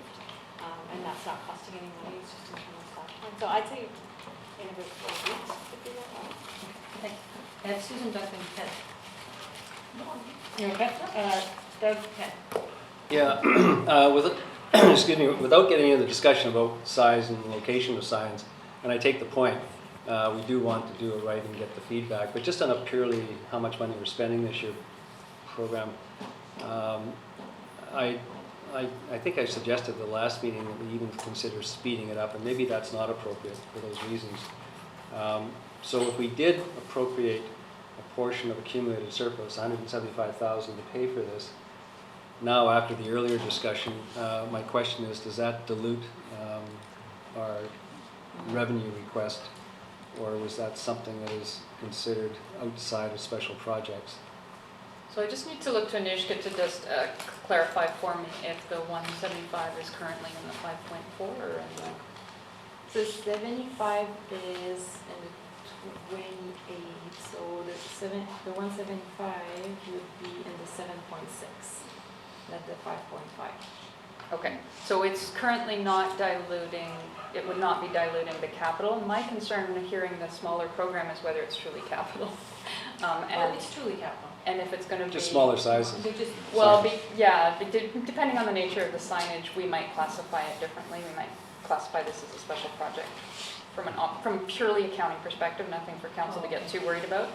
But, so my only concern is if this is truly going to be an ongoing 10-year program, and year over year we're just going to continue to do signage, then maybe it doesn't fit the model of accumulated surplus as well. If you're just looking to kind of a 3-year program, keep getting her done. It's currently a 5-year program. So those are kind of my thoughts. Anything that sort of ends up being a year over year, always going to do it. Accumulated surplus is not the best way to address those things. So this is a 5-year new capital. I think once in 10 years you start to replace some of the stuff, that becomes more of an ongoing maintenance thing, but this is a 5-year brand new capital. No. Fair enough. As far as I know, it doesn't extend. If it's got a past- start and a stop, then accumulated surplus. It's only is 4 a- more years. So, Um, we'll yeah, go just, so ahead. following up, so it's in the 7.6% number, the 28 million, As I understand it. but not in the existing level? 5.5. Okay. Was it taken out? Well, and existing was only 2.3%, remember, and that, like, to get just a basic capital level. So 5.5 is still above the capital targets. Correct, can you go back to the Yeah. rec? So I think, are we dealing with the $450,000 number? I guess the question is whether it's in the 450,000. You mean the 1.5 million, is that the capital project line? Or the special? It's in addition to. The special project It's in line. addition to the 1.5, so you wouldn't be diluting your 1.5 by removing wayfinding signage. Okay. Correct me if I'm wrong. No, you're correct. Okay. So we're still meeting that target? You would still be meeting last year's target. I would love you to You want get to capital go a bit more? Okay. more, but you're not diluting last year's value by That taking makes this sense, from Councillor accumulated Clare? surplus. Ted? Yeah, well, that's good. I mean, so it doesn't make any difference, it's an extra. We're year 2 with 5-year plan, year 2? So we got, this is year 2 or? So we've got Coming 4 up. more years to go. I mean, I'd like to see some signs going up, and I'm glad we're getting into the small ones. Unfortunately, it's like, we did all the big ones and none of the words on it are reflective. That's And not I wish true. we had- That's not true, Councillor Craig. Are they? Some of them? Anyway, the ones I all notice at nighttime driving, it's just like a block. You can't see the writing on it. But are we correcting that? Linda? Mayor Heinzman, when they were originally installed, they were not reflective. Speaking of learning, companies going back and retrofitting them with reflective paint so that you can see them. And then, anyway, I'd like to see us do some of this, Turtle Trail, if anything, because that's a community group working on signage.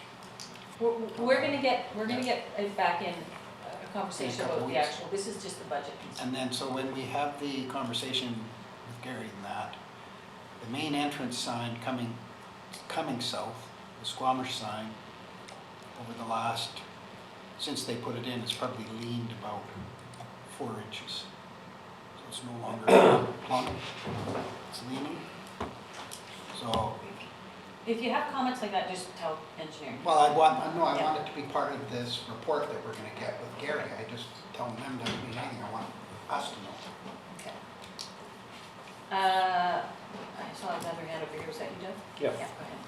Yeah, so I'll move that we fund the budget this year to the tune of $175,000 from accumulated surplus for this item. With a second, I'll speak to it. Seconded by Councillor Craig. And so my thought on this is, and it came out of the meeting before Christmas, I think generally speaking, my view of council's feeling on this is that we are committed to it. There may be questions, Councilor Elliott raised some questions. My thought, as I said, was maybe just to fund the whole thing all at once, but that may not be wise.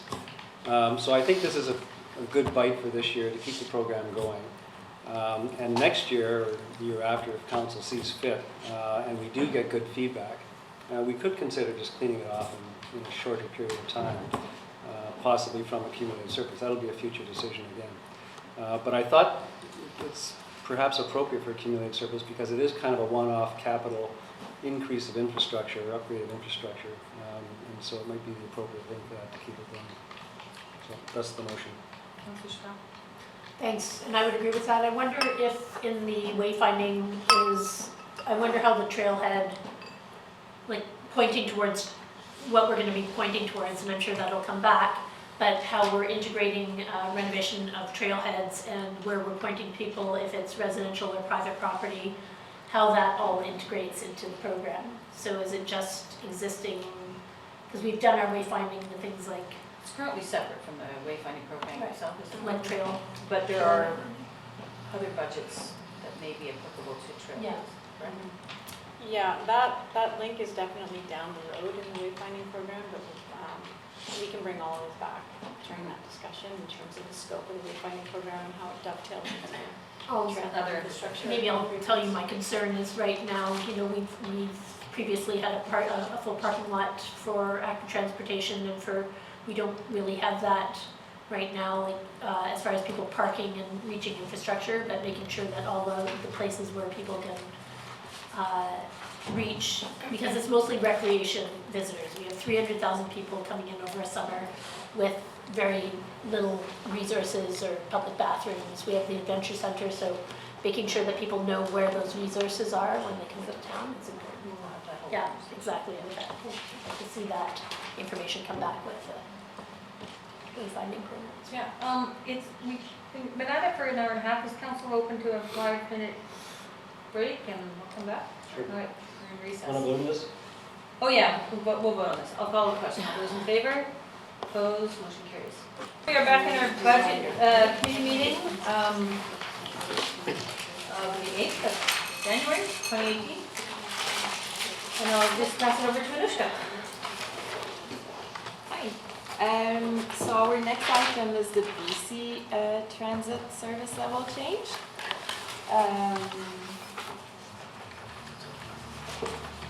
I think there was some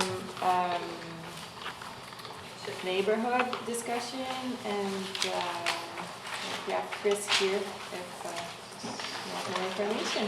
Yeah, I think there was some discussion about, I think there was an application to redress the South Parks expansion, and whether we could change that after we signed the MOU or not. Chris, do you want to speak to that, or I've got some council plans, or what do you want to? We did look at whether we could pull back at this late date, and I think we could if we wanted to. We might step on some BC Transit toes a little bit, but we're not. You know, I think the understanding is it's all contingent on approval of budget. So we could if we wish to. You know, obviously there's some impact to a major employer. Can we reallocate to expansion in other areas as opposed to facilitating the gondola and Provincial Park? That's a good question. Potentially, we're pretty far down the road of the public engagement and everything on that, so we'd have to rejig. It may depend a little bit on what we reallocated to. If we just increase frequency somewhere, that might be easier than adding on a whole other restructuring, you know, just as far as the engagement piece, which is so important in transit. But I don't know, it depends on where the conversation goes and what you'd like to do there. Thank you.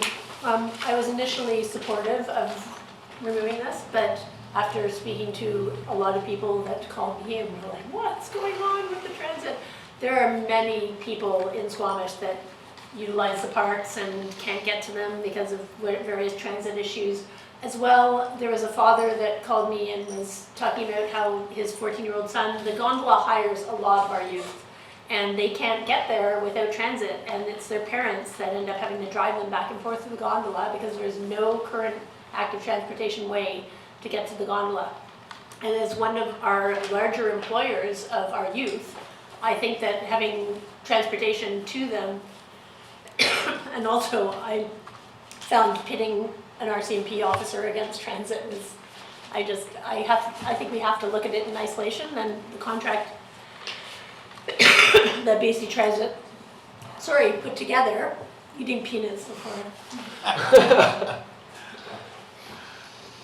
Yeah, the contract had already gone through public engagement with BC Transit. So I'm interested in keeping it in the budget. I'd just like to follow up on the gondola through the mayor. We have spoken to them specifically about the expansion, and they're extremely supportive of the expansion and saw that as an excellent way to get their employees. We were thinking of it in terms of customers. Of course, a lot of the customers are driving up into the gondola. They really focused immediately on employees. Can we put a new lung for Councillor Chappelle? He's about to expel it. Yeah, exactly. You okay? Yeah. Question though with Councillor, half half of the gondolas outside of the district, so half of their tax revenue goes to somebody else, not us. Do we have a breakdown of what the tax revenue is from the gondola and what the tax revenue that's not coming to us because the top, how does that all break down? I'm sorry, I don't have that right now. I'd have to take it offline. Good point. Yeah, that's a good point. Just on the gondola, that they're really happy that we're considering extending transit down there for their employees. Well, talking to the people that take transit in downtown, for sure, one of the problems is the bus leaves at 6, or it gets off at 6, so they miss the bus. Or if the, you know, so I was going to bring that up at the next transit meeting. But are they really excited about transit to the point where they may want to contribute? And to Patty's point, I mean, that's a good idea if the top is maybe SLRD or? It is. It is in the SLRD, but I think most of the revenue goes to the province. Yeah, because, anyway, it'd be nice if they kicked in a little bit. I mean, if I had that many employees, I'd be sending a bus to pick them up. And I guess the unfortunate thing is that we have this formula. X is our percent, Y is their percent. In something like this, it really is, certainly it's benefiting our citizens, as Councillor Chappelle pointed out, but it's to bring people to the provincial assets. It's too bad we can't have a formula whereby maybe the province pays 70% of this particular service, and we pay 30 because they're getting the revenue from the gondola through the SLRD part. They're getting alleviating parking problems that they have at Shannon Falls. You know, I mean, there's a lot of impetus for the province to want this. And there's certainly a good reason for us to want it too. We've got a whole bunch of transit priorities, and I'm trying to balance in my brain, is it a priority to do the southern parks and the gondola, or is it a priority to extend frequency in a certain area? I'm not evaluating whether we get an RCMP officer or this. I'm trying to decide is our first expansion frequency somewhere else versus adding this. And I know it's a difference because there's a bus and adding there and an auto bus here. There's some capital stuff behind it, but that's where I'm trying to get the debate. Any comment on the formula? Can we get the province to pay more? I think I know the answer. Thanks. And yeah, I'm done my coffee right now. The difference is that this serves our public. This isn't a tourist bus that comes up from the city. This serves our public to get to areas that are congested, that there are taking single-family vehicles to, and it also frees up parents for, you know, the amount of driving that has to go on. And if we're trying to achieve climate goals as well as having a bus that you can pop your kids on to get to the lakes. This isn't getting any this is only the south. I thought it was going up to Alice Lake and then all the way, this is just to the gondola. This is just to the south. I understood that it was going to have an upper, that it was a summer bus that, or is it gondola and back? It's gondola, Chief, Sharon Falls, Totem Hall. But I thought that we had included like going north and south. Through the mayor, we, council had asked for us to explore both north and south parks. I think more to look at potentially either or. And when we did an evaluation of the infrastructure of the north parks, there wasn't anywhere to turn a bus around. So we weren't able at this point. I remember that conversation. Yeah, we were, that road is. Only the south. Only the south parks. Yeah. The original conversation was talking about that. And I still think there's value for, like, I just think that the employment and people having to drive their kids to work every day. There's And with absolute no value. turnaround. I don't think anyone's debating Yeah. there's value for sure. And I agree that it's like weighing the local transportation, but this was only a pilot project for the summer to look at it. So I think it's worth looking at, seeing how much ridership happens, make it a pilot project and not a reoccurring thing, just to check out the ridership and see, you know, and I know the gondolas also bought in with buying their, they had mentioned that they had offered perhaps to buy all their employees transit passes, which would give some run revenue. But it'd be really interesting. I'd like to see the ridership. If it doesn't have any ridership, we can cut it next year. Well, I mean, that's an interesting point, and then I'll go to Ted and Karen. I mean, if they've committed to buying their 120 employees transit passes, that may create some good revenue. I don't know what that number is, but. Ted and Karen. Yeah, I can wait until we discuss it in the transit committee. Well, we have to decide, ideally today. Well, I'm concerned about times. I mean, if we're putting a bus up there for employees, that's different times than if we're putting a bus up there for tourists. So that's not for this conversation. No, Chris, can you do a little recount of when it would run? It's not, some of my concern was it's not going early enough in the morning to get employees anyway, because it's used elsewhere in the community, and so it's mostly the midday. So can you just maybe go over exactly what the program would be? I'd love to. I don't remember off the top of my head what we. Is Dora around? Can we get her? Yeah, I can pull her in. She's probably there. You want to move on? Because if it's not working for employees and we're supporting this for tourists, then. Well, for our. Or the citizens to go ahead and cheat, and we'll climb in. Yeah. Then that's a different story. But let's make sure we have the whole story before we get there. Karen, do you want to wait for Chris? Would you want to answer questions now? I have a question. Council, previously on voting day, we have absorbed the fees for the bus to Brennan Park, so people can get there with no barrier. I did have an earlier conversation with Mr. Wickham, and he's not aware of that being included currently. Mr. McLeod, prior to him, Mr. Hughes, just used to automatically on voting years include that in the budget. So if we're going to include that, we should probably have some sort of motion for going at revenue on that day, just to give us the authority to not put a budget or charge a bus fare that day. Yeah. And I don't know what the number is, but I'm just thought you might want to be aware of that if you're still on board with that. Can we go with that number would be?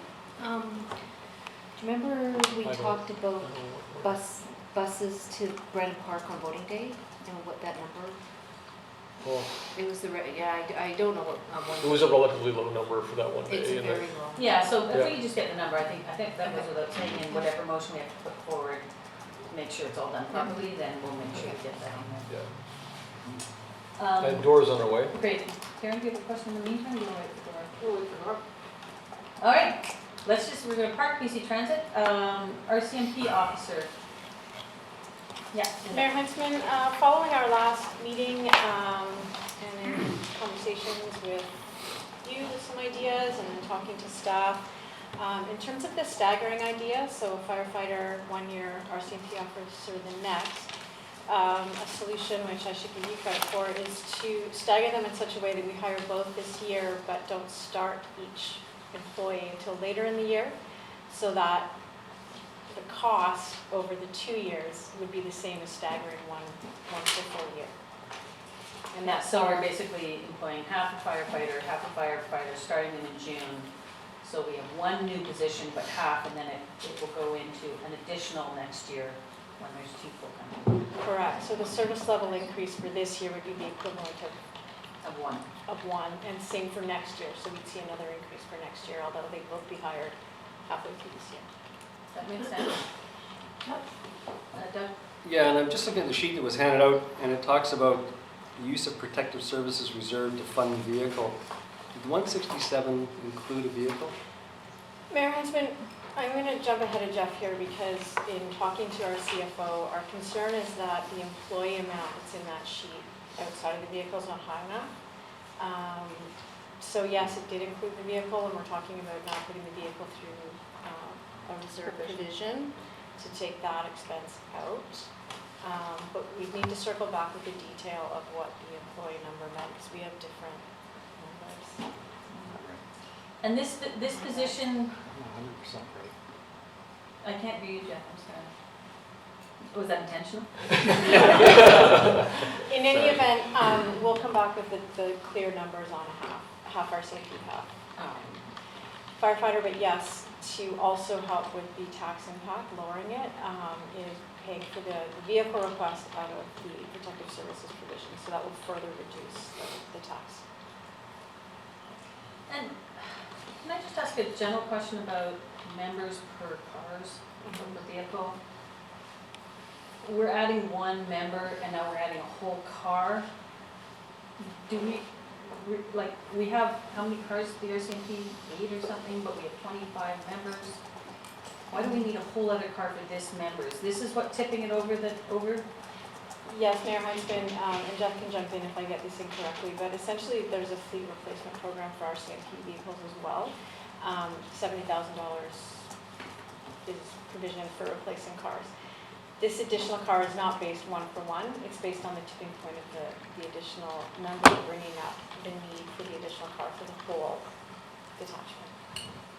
So if I can Yeah, please. add just a little bit to that. So in discussions with Inspector Triance, when she was here before she went off on maternity leave, the detachment felt that they needed additional vehicles. So I don't know the exact number and what their proportion is, but they'll of course have the operational marked vehicles and operational unmarked vehicles that are used for the general duty members, the uniform frontline members.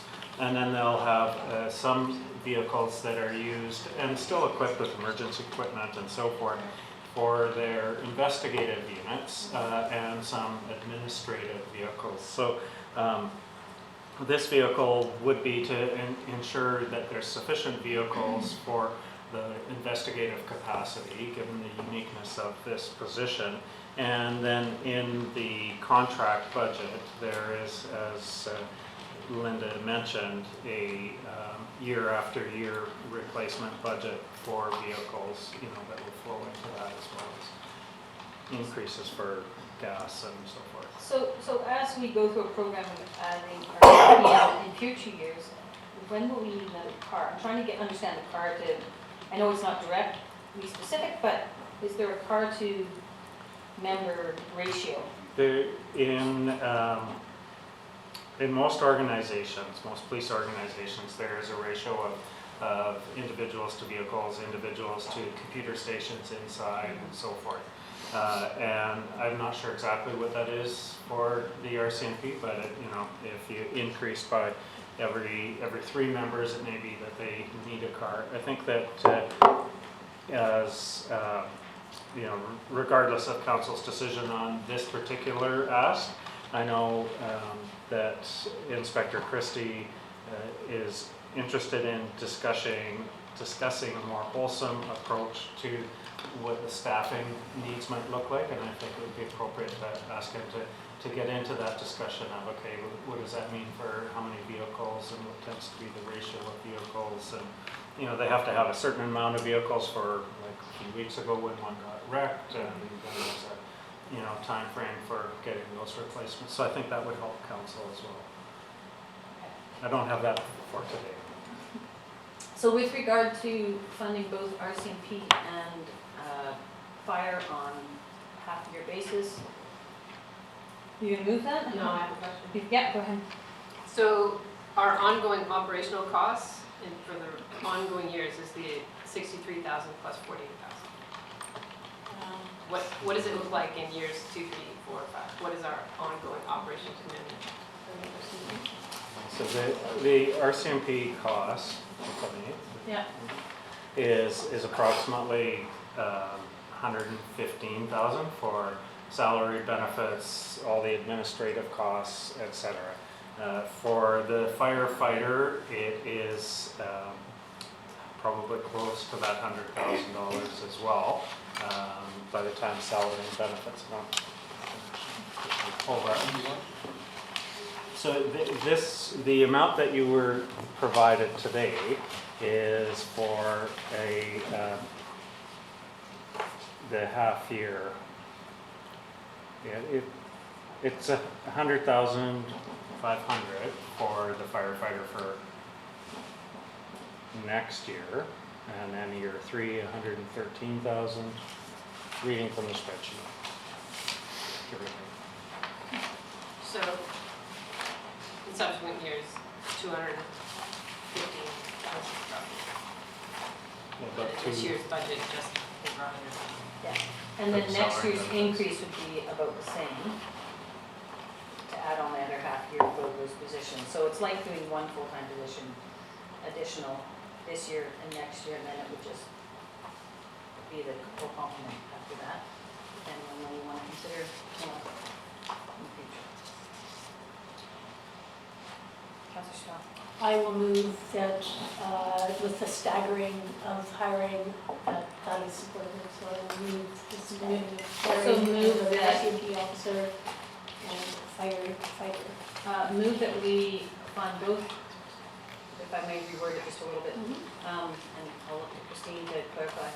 Move that we fund both the RCMP and the firefighter for half a year in 2018, and then a full year in 2019. It's not quite It's right. not, because it's May 1st and July 1st. July 1st and May 1st.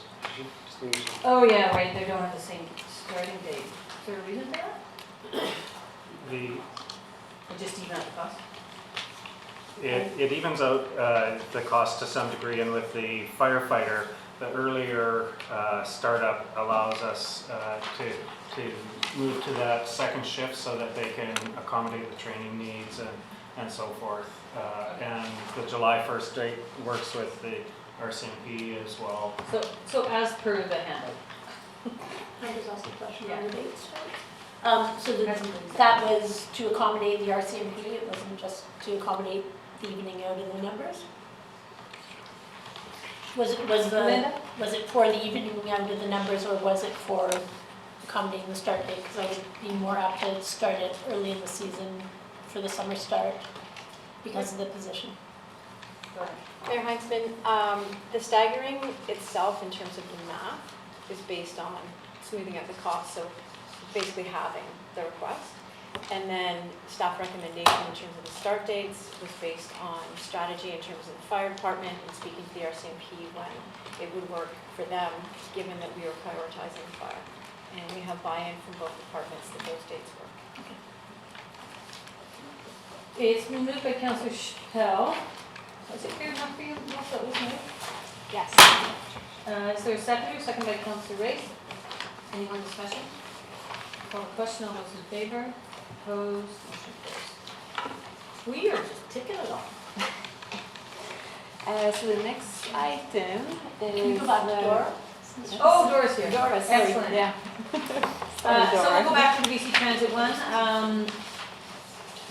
Dora, there was, can we get just specific clarification what the South Parks expansion means and what time it means? We're trying to understand if it meets the needs of employees, or is it just meeting needs of people going between certain times? Yes, so we've been working with Kirby trying to make sure it does meet the needs of the employees. So there's an early trip going down at 6:15 in the morning. That's for the early shift. The next one arrives at around 9, which just about meets their 9 o'clock, but Kirby's going to make that work.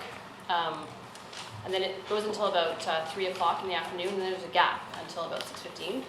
All of this works relatively well with the shift times. And then on Friday and Saturday evenings, we've added a late one to meet the late shift as well.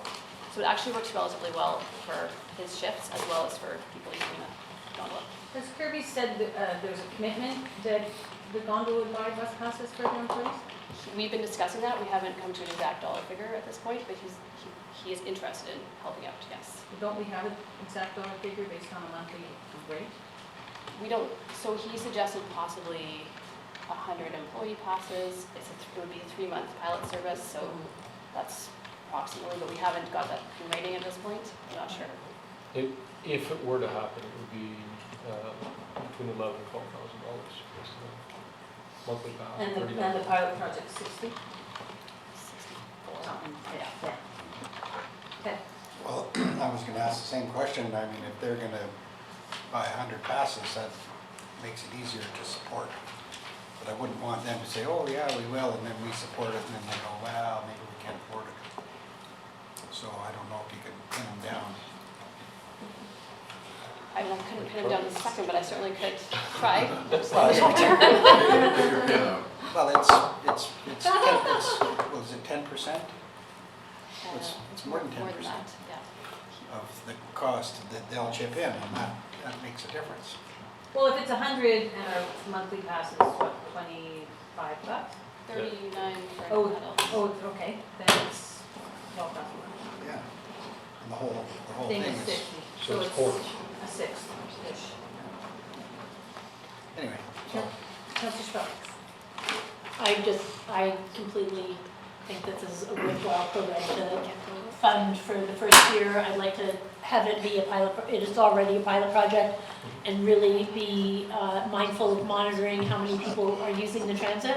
If we can take all of those cars off the road, like people going back and forth to pick up their kids all day, that would be enormous, and just congestion in the summer is enormous, so taking cars off the road is important. Counting passengers has never been a forte to this point, and so how are we measuring the success of this pilot project? We should have our people counter in place in June, is when this is slated to start. So Wasn't it if last that year? is the case, then we will be able to count them. This is also its own separate route, so we can get the numbers based on fares for each route. Of course, that won't count, well, it won't count the passes. So That's yeah. my point.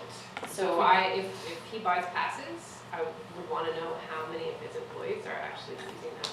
So that's what I'm wondering, how are we going to count? We need those counters in before this program. Well, the timing is at the moment looking very good for that. I almost feel like saying to BC Transit, the funding for this is contingent upon the counters. You almost feel like.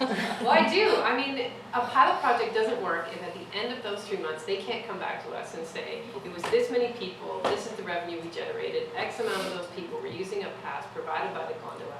Otherwise, what's the point? And so, you know, I'm happy to fund a pilot project if I am actually going to get good data that helps me make a decision about the next time. And right now, we think we'll have the counters. I know that's not you, Dora. That's them. Yeah, we've been hearing that for a year, a long time. And so, you know what? Sure, happy to do a pilot project. Give me counters on buses and you can have your pilot project. So I'm willing to play a little bit of hardball, and same with Kirby. The funding contingent upon the gondola coughing up monthly passes for their employees. So that would be the motion that I would put forward, is that we fund the pilot project contingent on counters and the gondola providing bus passes. And the counters need to provide information on where people are getting on, so we know how many going to Shannon Falls.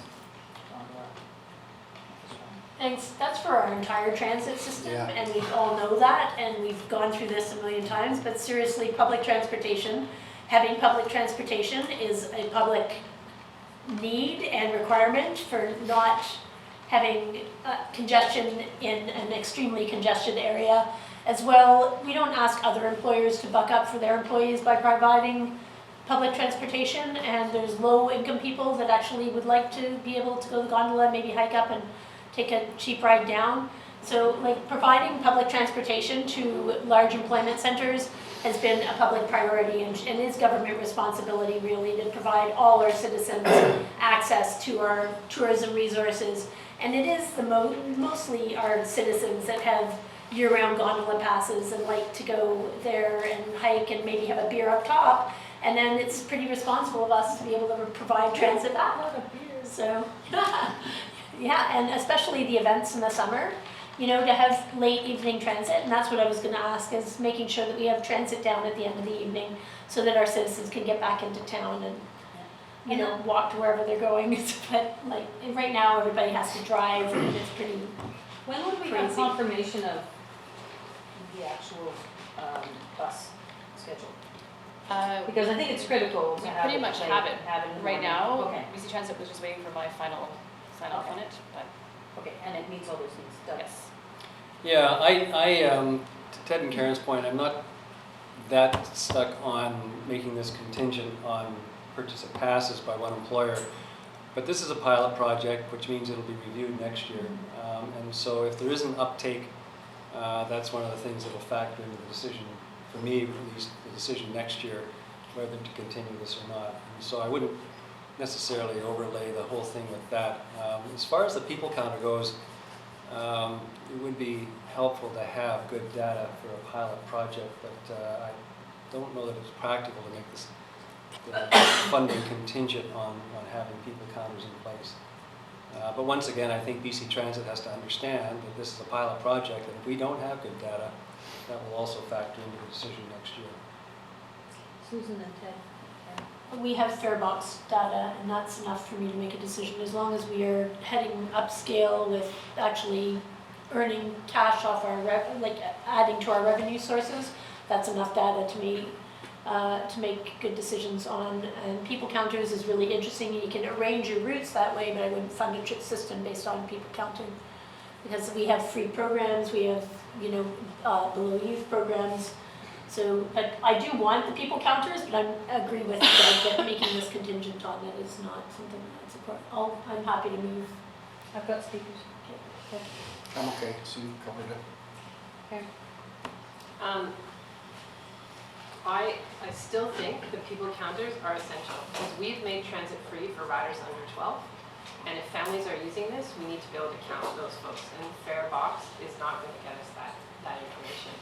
So I would put forward a motion that we approve this pilot project funding contingent on counters from BC Transit. Second by Ted. Dora? It shouldn't be a problem because they promised it, right? Yes, I am just slightly concerned about that because we are going to have to continue to move forward on implementing this as we already have been doing for some time now. And we aren't going to know if they're going to meet their deadline. They're two totally separate processes happening, and the people counters is for a number of communities throughout BC. It's not just for us. So I won't know whether to stop moving forward with the implementation of this. Yeah. While I don't know, because we're far enough away from their deadline for the people counters. You see what I'm saying? Yeah, just have Karen respond and then Susan. I would like to take this motion forward to BC Transit and get their response. Because this is the exact reason why we won't have counters by June. Because there's other communities. And the fact of the matter is that the province has been promoting our southern parks as a tourist destination. The gondola promotes itself as a tourist destination. But we're not seeing any extra money or infrastructure to help us manage that traffic. And I want Squamish to be a priority. So I would actually like to take this motion to BC Transit and determine their reaction. If it looks like we need to come back and re-motion this, we can absolutely do that within our discretion. But I'm getting impatient, and if pilot projects are stupid, if we can't count our free children riding the bus and our employees using passes riding the bus, then it's just a dumb idea. I'd like to amend the motion to take out the requirement for fare counters and expect that our partners that Just already make pay the motion half. and then you can argue. I'd like right to away. amend the motion to take out the Amendment that it not be contingent on fare counters. the fare counters being installed in the buses. Is there a seconder for the amendment? Councilor Race, second. So amendment only. I just think that making it contingent on a technology that may or may not be available is not fair to our partners, and the technology being available shouldn't impact our public being able to actually move to the places they need to move to. And we promise public transit, and getting mad about something and putting a motion forward that is actually contingent on a technology device that may or may not be available is not fair to our public. And yes, you want to prove a point, but I want to prove a point by actually having public transit available to our public. So I think it shouldn't be contingent on having fare counters or one employer paying into That's the not part of the system. motion, and that's not part of your amendment. It's part of Councilor Pryor. It's part of my speaking. Councillor Elliott said that she just wants to take this to transit and get a reaction, and they might say, oh, well, we'll squeak you in. I'm sure If they they're say, very oh, no, there's no way that's gonna happen, then it can come back to us to change the motion. I do think that we need to yank on the chain a little bit, and I agree. I mean, Susan, you for 10 years have been asking Speak for through me, data. Councilor Pryor, please. Patty, Susan, 10 years has been asking for this kind of information. I just don't want it to be back and Yeah, forth, so yeah, just sorry. the chair can. But anyway, I mean, we have been asking for statistics since the day I can remember. So I support respond? Karen's motion. Councilor Scott. Thank you.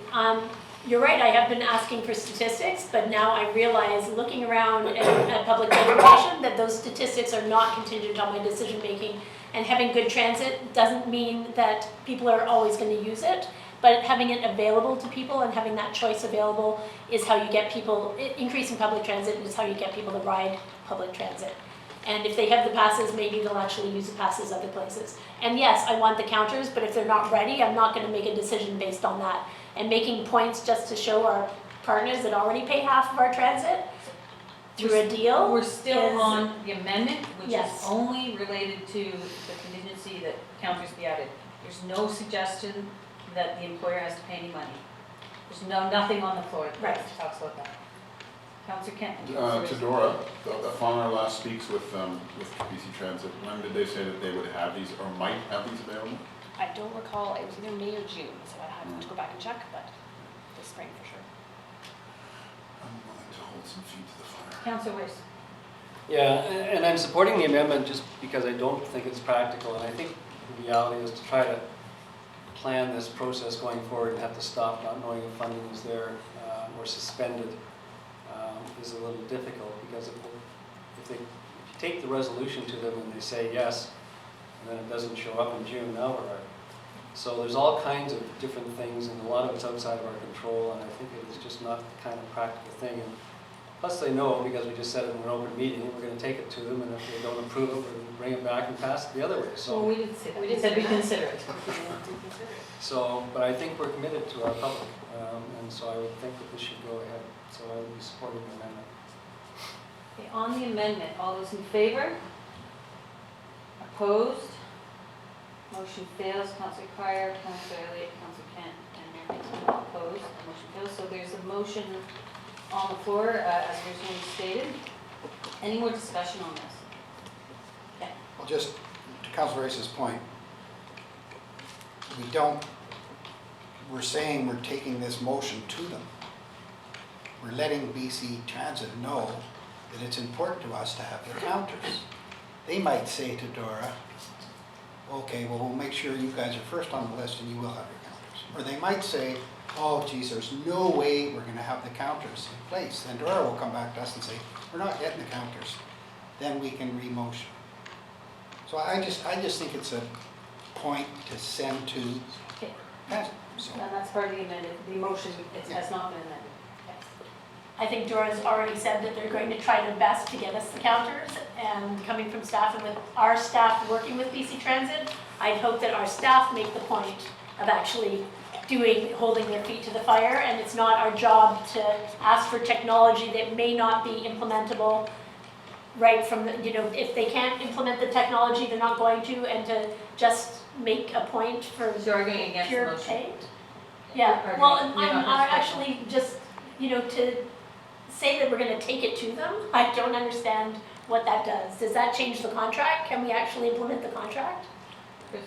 Through the mayor, I just want to make sure we're all sort of on the same page, and I think I understand the way the project is working and where we're at. Dora can nudge me if I'm off track on this. The way I understand is right now, the People Counter project is targeting in their completely separate project to have people counters implemented in May or June of 2018. The hardware already exists on the buses. It's a software issue. They got to get the software to talk to the hardware and turn it all on and whatnot. They're working to that timeline. I guess what we're saying is we would continue working on the South Parks project, assuming it was all going to go ahead. And then at the last minute in May or June, if their project, People Counter project had fallen behind, we would then defund it. I don't think it's a matter of one community over top of another community. I think because it's a software issue, it's like the pilot communities are the first communities to get it, but they don't, and we're in that list of those first communities.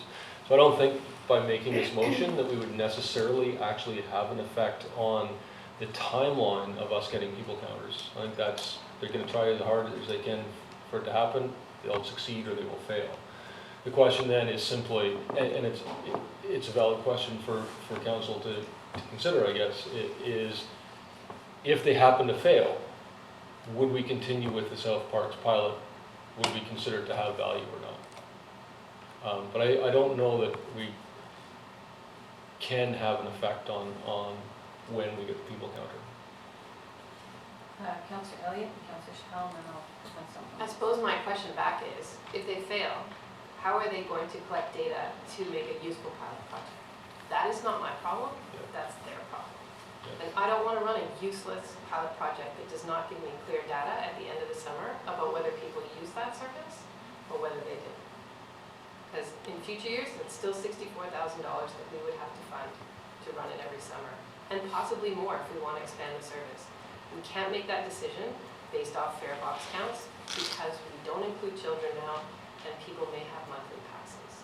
So if they're not ready to implement software, what are they ready to implement so that we get good data at the end of 3 months? And if that means putting someone on a bus counting, maybe that's what they need to do. I don't know, but I'd like to see them come back with a solution. Because if they're going to promote pilot projects, they better have a way to collect data for those pilot projects. That's a good use of taxpayer money. Any thoughts on that, Bill? I completely hear what you're saying, and I understand the frustration, and I share the frustration. From just a purely like working perspective, I'm just not sure whether we have to continue to work on this. We already have been working on this for several months and more. We need to continue to work on it in order to make it happen in June. So with this resolution, I'm just not sure whether I should continue to work on it. You should continue to work on it. Okay, and then if it doesn't happen, if they don't get the people counter ready by June, then we would just not do it. No, council would reconsider a motion, a different motion. And I don't want to prejudge what that motion may or may not be, but that would be the process. Okay, not the other. well, in that case, I can happily continue to work on it and push them. So technically, it's in the budget.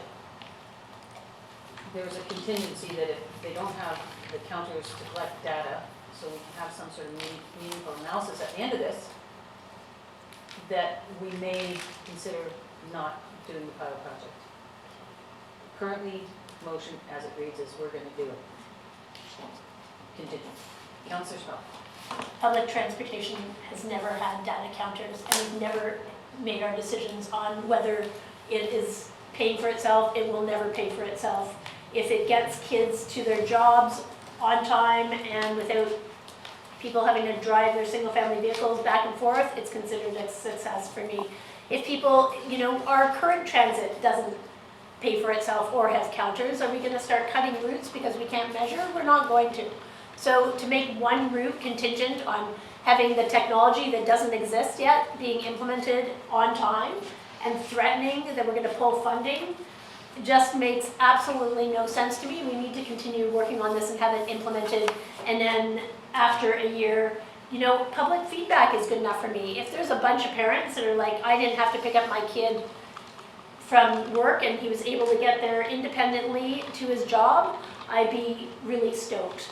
So public feedback is enough. When have we ever had people counters and technology or demanded that a technology would be implemented on time? I'm glad we don't demand that our technology is implemented on time for it to get funded or any other technology, because technology is really hard. Okay, Councillor Spill, I don't even want to name the amount of times that you have demanded to have data to make a decision.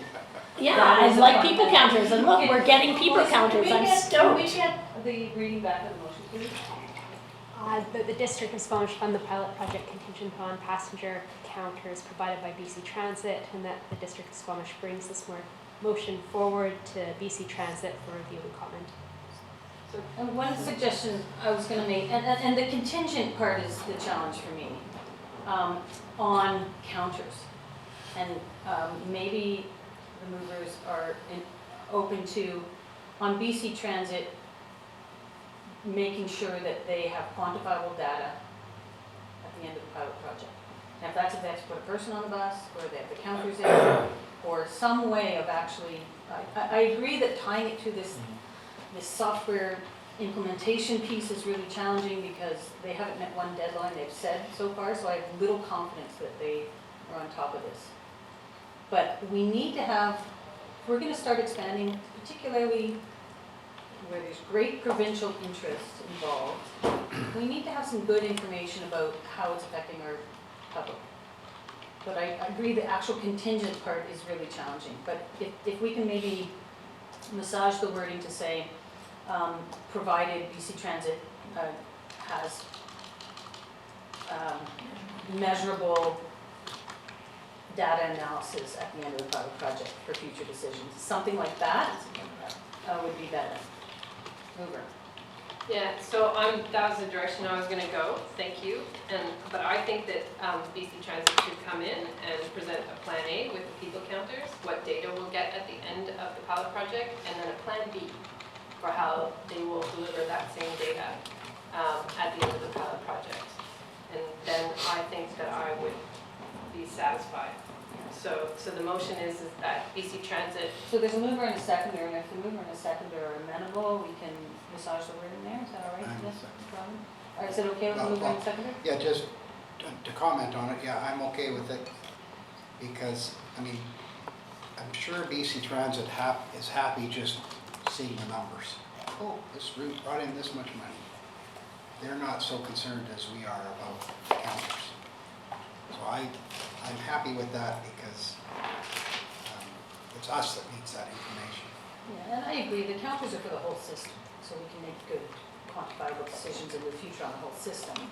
It's not just at the end of this pilot project, are we gonna fund this more, and expand the program, or do we wanna fund something else? Like, we need the data, is the message I think everyone's frustrated with. So we've got a motion that's been slightly tweaked, amenable to the mover and the seconder. Melissa, do you just mind reading it out, just so we all know what we're talking about? Might need a bit of tweaking still, but the District of Squamish fund the pilot project, provided BC Transit provide measurable data for analysis regarding passenger use following the project. To the satisfaction of the council. Like, I want to know what the data is that we're collecting. Yeah, we can get that back in the next month or two, can we not, Laura? Like, A proposal from them as to how it's going to happen if it doesn't happen with the people counter? how they're gonna bring us meaningful data at the end of this project Think so? that's usable in the decision. Done. So 2 questions. So first of all, the number up on the screen is 164,000, but we're talking about 64,000. So does the motion cover the whole 164? Because I gather that's an outstanding issue. So through Mayor Heitzman, we were going to clarify that. It sounds like there's a conversation here about the pilot project and the MOU and what's actually going to go on with the contract. Yeah. What I'm hearing through the grapevine, I hope, is that we're going to fund this in the budget. Just whether or not we enter that contract would be in question. Is that reasonable to understand? So perhaps you do need a different resolution for the budget piece, or you could mirror it in. No, and I think you were asking, what's the other 100-some-odd-thousand? Well, I wasn't asking it. I just wanted to make sure it was in the motion. Are we dealing with the whole 164 or just 64? Yeah. I was trying to pull out the pilot project in and of itself because I support the rest of the funding for the core transit expansion. So we'll have another motion. Because I gather the whole thing is outstanding at the moment. Yeah. Okay. So that was the first thing. Second thing is, if I understand the motion correctly, we are going to start funding something June 1st, but if we don't get the information we want in September, we're not going to fund it. So I don't understand how that works, and I think it takes us to what I said initially. If we don't get the information we want, it will bear on our decision whether or not to fund the pilot project next year. Because it doesn't seem practical to me. I think this is just sort of escaping from reality somehow. I guess I'm just trying to find a little bit of a lever to make sure that we get usable data at the end of this. That we're not spitballing, we're not saying, oh, here's for this, and we think this, and we that. It's, as Councillor Elliott said earlier, just a little way of making sure BC Transit understands how important that measurable stuff is to us. And I think what I'd like to see is them come back prior to implementation and say, yeah, we don't have these in there, we're going to do this, whatever that might be, to ensure that we can measure this, and this at the end of it, so we can make a decision based on measurables. Councilor Buckingham. I appreciate the sort of where we're trying to go, but I don't know if this is the right way to do it. I mean, why wouldn't we consider entertaining perhaps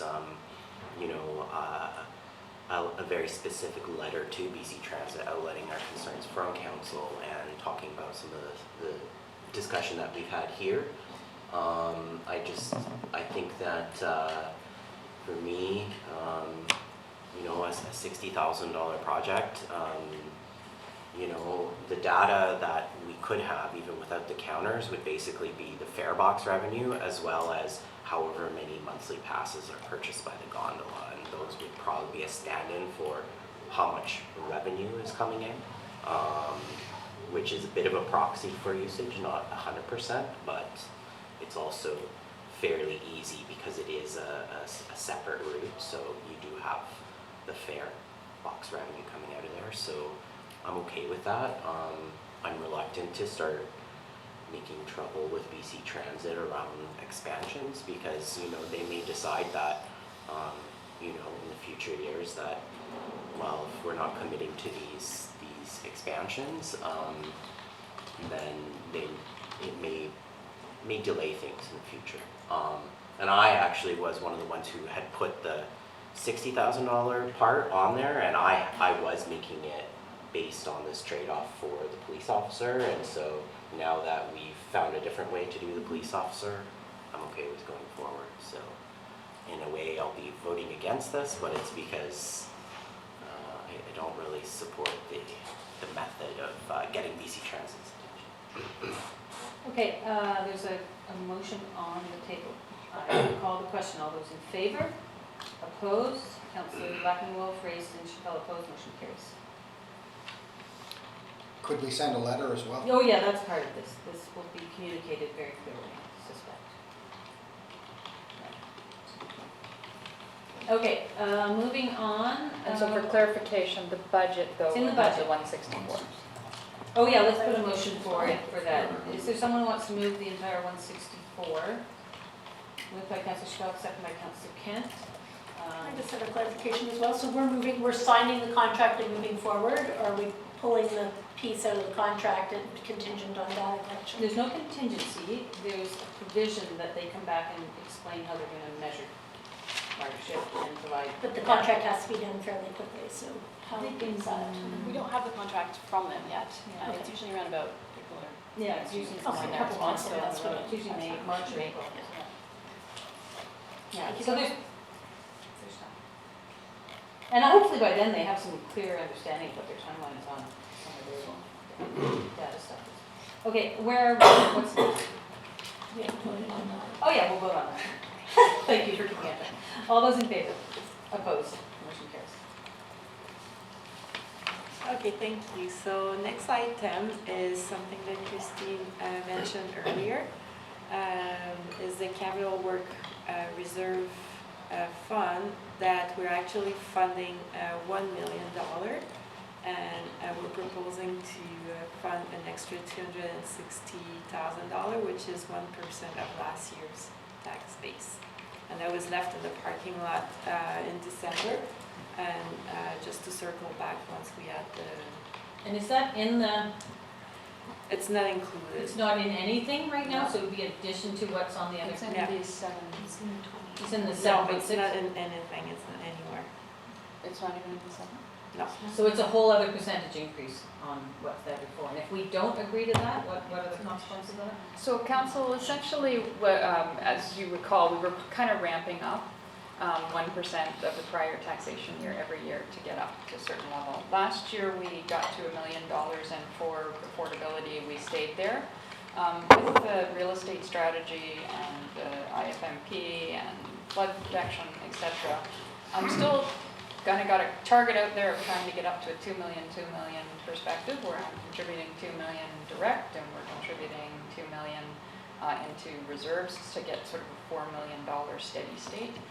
So it does not have to be the magical 260 or 1%, but I would like to see us making some commitments to continually add to that annual reserve input. I think you're going to need it as we start to see. We'd like to take all these master plans, bring them back into a 20-year financial plan, but realistically, given the new pressures, I think that we're going to find that 2.5 million contribution to capital is going to not serve us in a sustainable way over the long term. Councilor Breyer? Yeah, I support building up that fund. I'll wait to see what everyone says, but I do want to see that fund keep going. So just to be clear, can you go back to the page where we have instead of, yeah, that one. No, the reconciliation. Well, Can you go to that one might, this one might be easier. It would be adding 260,000, so it would be essentially 5.1% tax increase. So it's not in the 28 million? I didn't know that we were gonna go the full amount. I So I just haven't wanted to been make sure clear we on supported it. Oh, to the philosophy of building it, but maybe not Yeah. that much this year. Yeah, it may be that you want to go less or not at all. Okay. Councillor Grace? Yeah, thanks. So, sometimes hard to look at these things in isolation, sort of one at a time, because my thought after our earlier discussions was to have a discussion around taking some portion of accumulated surplus, this extra little piece, and put it into some kind of capital reserves, just to add to capital reserves. Sounds good. So, however, I don't know that that really accomplishes what you're trying to do, because you're trying to raise the base level of the request, I think, just like the special projects discussion. if I Basically, understand I'm right. trying to get a steady state of capital investment. Yeah. The reason I asked Anisha to come back here is I just want to see where we're at with the direct capital, because frankly, I don't care if you do it direct capital or reserve. So if you are still achieving an increase in the 2.5 from prior year, I'll be happy either way. Which kind of Because we're raises still the le- making progress to making that sustainability level. But that raises the level of taxation. That's what you're trying to do, is raise that baseline taxation. With And if we direct- just take it from accumulated surplus, it doesn't do that. That's correct. Well, my Yeah. thought on that would be to suggest $100,000 this year. It's a bit of a compromise in that. Anishka is just advising me that the capital right now as it stands is 2.2 million direct, not including the reserve contribution. Exactly. Okay. So you have sufficiently increased it if council wants to step away from the Oh. Let's step away. Okay, Okay. next.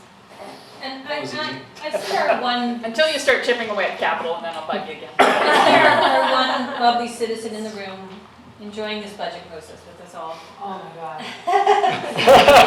She's. And I know there's one particular issue she's interested in, and maybe we should just simply jump to that.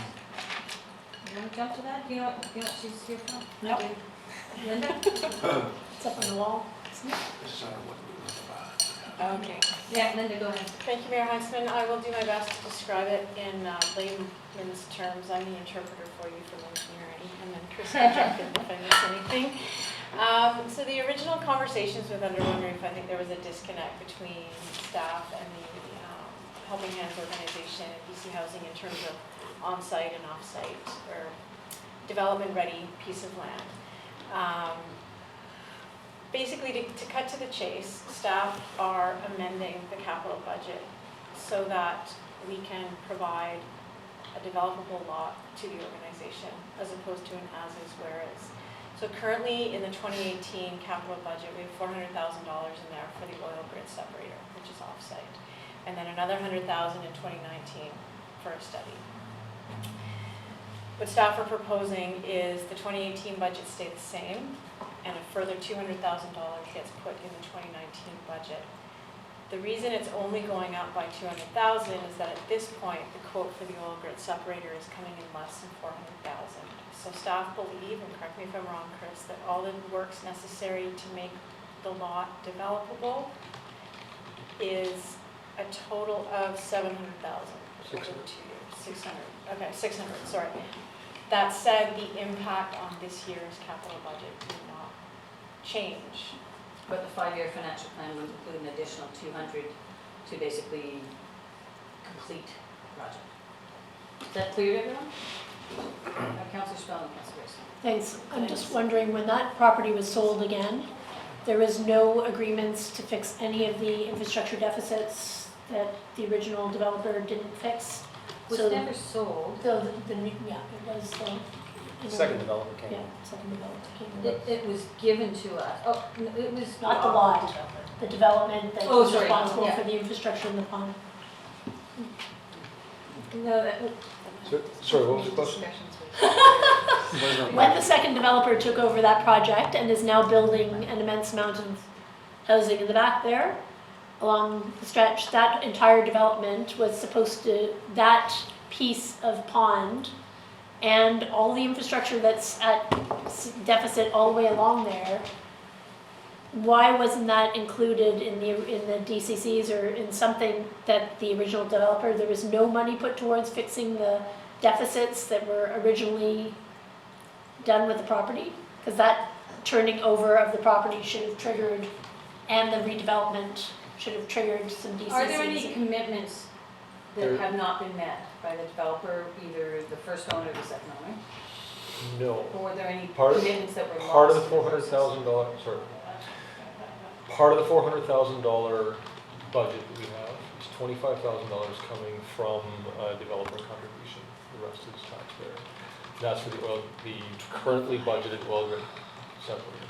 And that was never part of the original development application, that was the district's commitment. The district was supposed to put that oil separator in originally, was it not? I'm not sure. Yeah. It was the district's commitment, it wasn't the developer's commitment. For the oil separator, for the pond. Yes. The new developer, because we had you were on council at the time, discussion, and they said, okay, well, we'll contribute something to it, although we shouldn't have to do it because it was the district's commitment from the beginning. Right, all the other infrastructure deficits, like the ramps and the sidewalks and everything in there. That, Nothing. separate issue, but, Right, yeah, but neighborhood, it'll be the same neighborhood though. it will be the same neighborhood, but it's not part of the budget request per Right. se, but we can So pursue that. 25,000 was the answer. Yeah. So if I can just add a little more detail maybe. So the $400,000 for 2018 for the oil grid separator and the $100,000 for a study and pre-design of the long-term plan for turning Stinky Pond into just the Third Avenue stormwater pond was in the 2017 5-year plan. And then subsequent to that, the under one roof development came and said, we targeted that property, looked at filling in the forebay. To fill in that forebay, we needed to reroute the inlet down the street and create a new forebay. And so I think there's maybe a disconnect in terms of who is going to pay for that rerouting. And that's, as Ms. Glende indicated. So what this would do is increase the funding from the 400K this year to 400K this year plus 200K next year. And then increase the scope to include that rerouting and building into forebays. So this is a contribution the district would be making to the under one roof project. So no impact to this year's budget, but the inclusion of $200,000 in next year's is part of 5-year financial plan, which will be considered in next year's budget. Yeah, I've got done. Just the question where it's being funded from, where it's proposed to be funded from. Is this taxation or borrowing or? It's, I believe it's 25 grand that we have to. 25 developers and then borrowings. Borrow? Yeah. Both? It's both over is- $300,000 project, so Okay. borrowing. Next year's might It's, not we be look borrowing. at the The program. whole program together, so the whole thing's borrowing. Okay, good. And sorry, all the work would likely be done in this year, and BC Housing has agreed to carry the expense over next year. So for we'd be us. making the commitment this year, but we tax for it next year. Right. I'll move that. Seconded by Ted. I'll call the question. All those in favor? Opposed? Motion carries. You want to add? You can go on now. No, I'm just here to visit. We're good to go. So do we just have living wage stuff? Public Oh, public art reserve, reserve. just Yeah. touch base. So you have a handout for the public. We have 50,000 in there, were we considering something else? I just. Yeah, so it was just to increase to 1% of. Oh, we should- Council, I think you requested that we actually tell you what the 1% of Yeah, growth projects would be, so we're just bringing that information back in case you want to revisit the 50,000 that we're currently. I'll move that we support the 1% as presented in the policy. How much is it? It's 62 pages.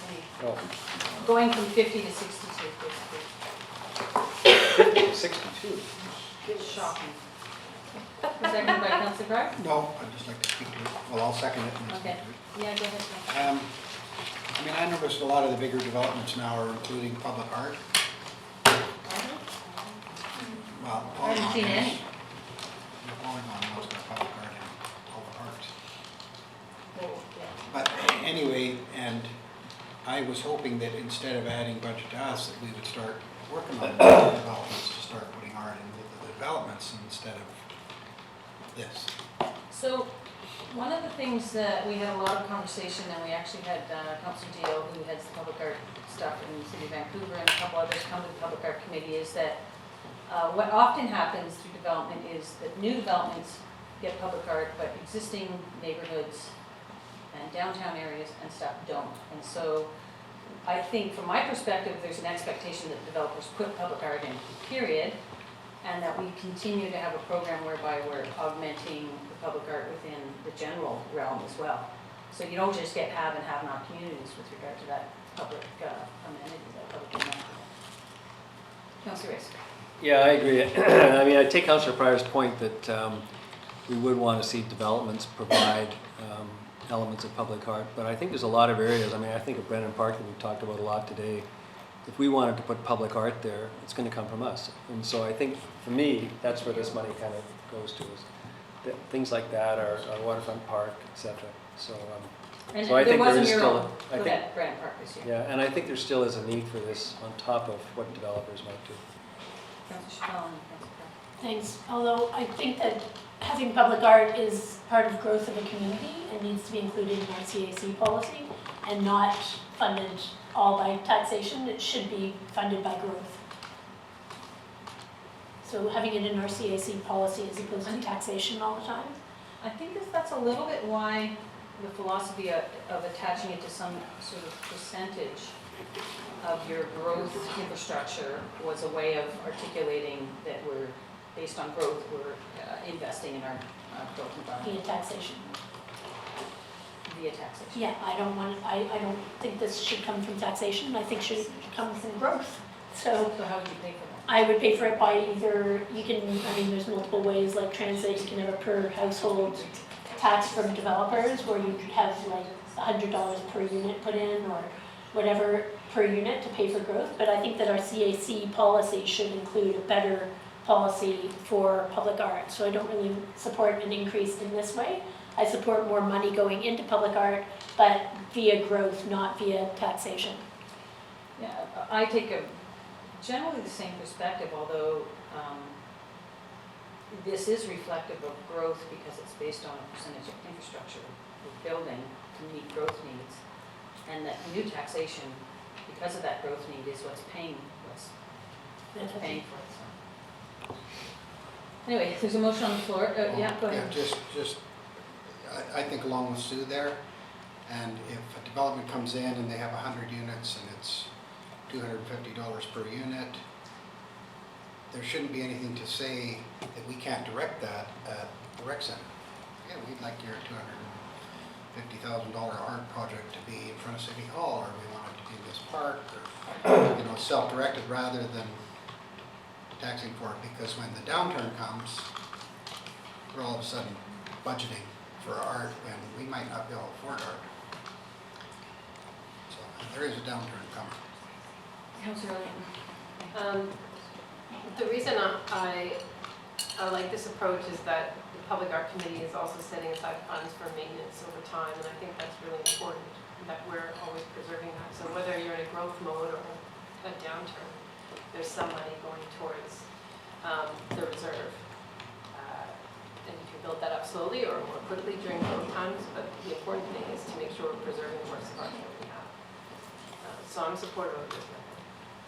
And just so you know, we have nothing in our CAC policy, nothing in our developer contribution policy that dictates any public art, on-site, off-site, zero, nada. At this point, we have none. Councillor Chappelle, now I'll call the question. Exactly, and that's why I think our CAC policy needs to somehow include culture and arts. Our CAC policy is our policy. We can do what we want with it, and it needs to include art. I'm not supportive of just continually raising because of growth. And yes, growth pays for development, but it's current households that are paying for future growth by this method, which I really don't agree with. So I think that definitely needs to be increased, but I'd look for policy changes in the CAC reserve, and I think we could earn more via that way, directed towards public art than just having tax hits here and there to raise the money that we need, which I think is a not very sustainable way to pay for culture and arts.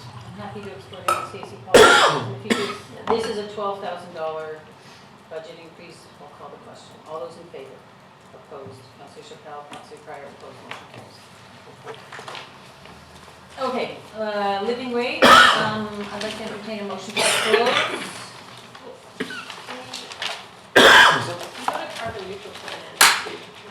And We'll come back open after the living wage. Holding up. Yeah. Okay, moved by under what section? 90. Identifiable. I have to know that? Well, I'd like to make the public know it. See, we're getting accountable to why we're closing. What's that? Labor personnel. Labor and personnel. Moved by Councillor Ray, second by Councillor Cryer. All those in favor? Opposed, motion carries. We are back in our budget committee meeting. It is 4:30. We're gonna terminate the meeting at 5. So the next slide is new arising budget items or new recommendation that have been brought up from staff. The next one is like we can, you have a handout and we can like go over this like pretty quickly. It's already an item that you approved in the budget for a service level change to hire a contractor for carbon neutral for $10,000, and staff is proposing to use the climate action revenue to cover that cost instead of taxation revenue. So council, we basically just not flow the 10, we get in about $25,000 to $28,000 off of CARE funding. Normally we about flow that right through to the carbon neutral. So rather than pulling from reserve, we're just be proposing that we grab 10 of that before we pull it down into reserve. Into that reserve. Because the 10,000 is a year-over-year expenditure, so we just use part of that incoming revenue as an operating item for that program. I'm having trouble making sense of the balance sheet here, because the balance is like 72 positive with the proposed expenditures being $80,000. I have just like... With the opening balance of yeah, the opening balance, even minus that, even 2018 to 2022, it still comes out to 24,199. I'm just not sure, I tried to add up the numbers and make them balance, but none of them balance. I don't know where the 72,000 comes from. 129. I believe it's 129 plus 24 minus 80, which is the expenditures, leaves the balance in the reserve of 72,000. And then it's a rolling, like you roll forward. I should but it's the roll forward that total. Maybe I should have added that. And the 24,000 is based on $30 a ton of what we have to offset? Like, if that's what we're coming up with, 24,000? It's actually, we put in a filing report of all the taxes that we pay on all the fuels, et cetera, that we purchase, and that becomes, we flow that rebate of those taxes down into this reserve. Help me. No, but what are we basing that on? So, Susan. can I, Susan? Yeah, sorry, I don't understand. So the 129 plus the 24, but Yeah. the balance is 24,199, and then down. No, that's not balance. No, that's not The balance is That's 129 plus, is 129 every year, it's No. recurring? The starting number. Can I give a stab at this? Right now in the reserve, we have $129,000, and that's based on every year we put X amount based on our, what I understood the reserve, our carbon footprint is X, multiplied by the cost of what a ton of carbon is, $30, and that's what we should be getting revenue from. That was the original intent of this reserve.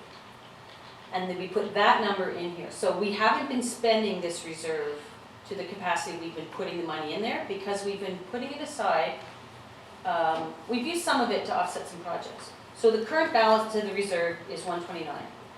This year through taxation, we're gonna tax for X amount and it'll go into the reserve. Right. So as soon as we get that money, we'll have 154,000. So Which one of you wants to go? Oh, it's proving the same. Go ahead. Kick me if I get this wrong.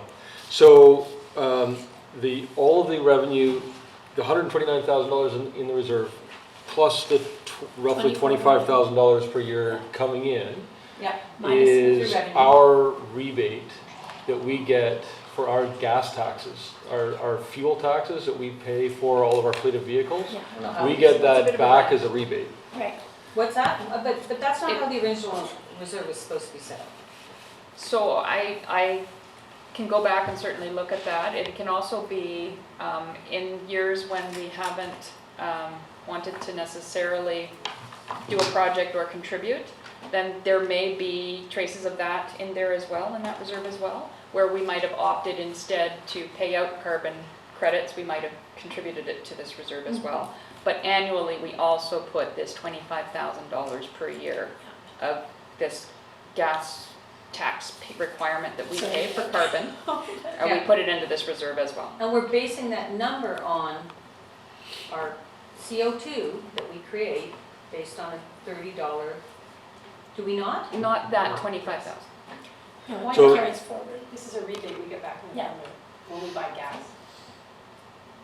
So it's maybe. Because we're paying carbon taxes, so we put this down. To the mayor's point, though, there have been years in the past where we have decided not to pay for our carbon footprint.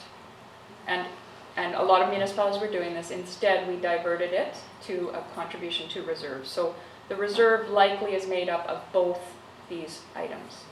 I think that's what's bothering the mayor, is yes, there have been years when we've opted to contribute to this reserve instead of paying a carbon offset. The way the reserve was set up, like about 11 or 12 years ago, was with the intention of us paying for our carbon footprint. And when the tax came in at $30 a ton, the intention was that we're making 1,000 tons of CO2, we put $30,000 every year to, in theory, be able to offset that. And we've used that for different projects because we haven't found a vehicle to get us to carbon neutral. The whole idea was to get us to carbon. And I don't know where we stopped doing that, but that was the original intent of the reserve when it was set up 12 years ago. And I think there have been years when we have opted to do that, yes. We usually bring it as a council discussion. I think unfortunately it got dropped, It may have been unbeknownst to council. It was never council's direction to drop that. I guess I can't speak to 12 years ago. Obviously, your memory is more relevant than my knowledge on this. Where we are today and how I understand that the fund is operating today is we bring in approximately $25,000 a year from the province based on our tax rebates. We then use some of that to buy credits, which we will be able to do on the community carbon marketplace, and some of that money to fund our own projects to reduce our footprint directly. So that's sort of on a looking forward basis. We do have this backlog of $130,000, which is great, because we haven't been purchasing credits in the marketplace, and we didn't have our climate action team set up in the district yet. So we're now chugging away and we're spending money. And the idea here, we put together this 5-year plan to basically bring us the balance down to zero, because we should be spending this money. The faster we spend this money, the faster we reduce our carbon footprint, the better it is for the planet. Ideally, we'd spend it all next year. We just don't have the capacity to do that. Yeah. And so we thought was a sustainable way to get down to that. Spend it as fast as we can and reduce our footprint as fast as we can. So the 50 is essentially, we're making up for a couple of years of not paying Yes. credits. Yeah. So Per that's why council it goes resident. down to 18,000 in subsequent years. Sorry, thanks. Councillor Spell. Thanks. So based on that, and that's exactly what I was having trouble understanding, is that so basically you're just carrying forward the 72 and minus it all the way through. So And I didn't understand that that was an extra credit, so that's where is how we got the carry forwards. So based on that, I would actually want to move the hiring consultants, the $8,000 in the last 2 years, 2021, 22, up to actually add some adaptation time. So not just look at climate mitigation, but actually include in the consultants and a little bit more of a focus on adaptation as far as instead of mitigation. So that we're actually bouncing the consultant fees, that's $16,000, move forward, maybe, so that's 18,000, 18,000. We get to zero a little bit sooner, but we still have money left over if we just take out the consultant fee and move it forward a little bit to add some adaptation to it. So Chris, correct me if I'm wrong, through many of our planning, infrastructure, master plans, staff is always considering adaptation philosophy in what we're doing.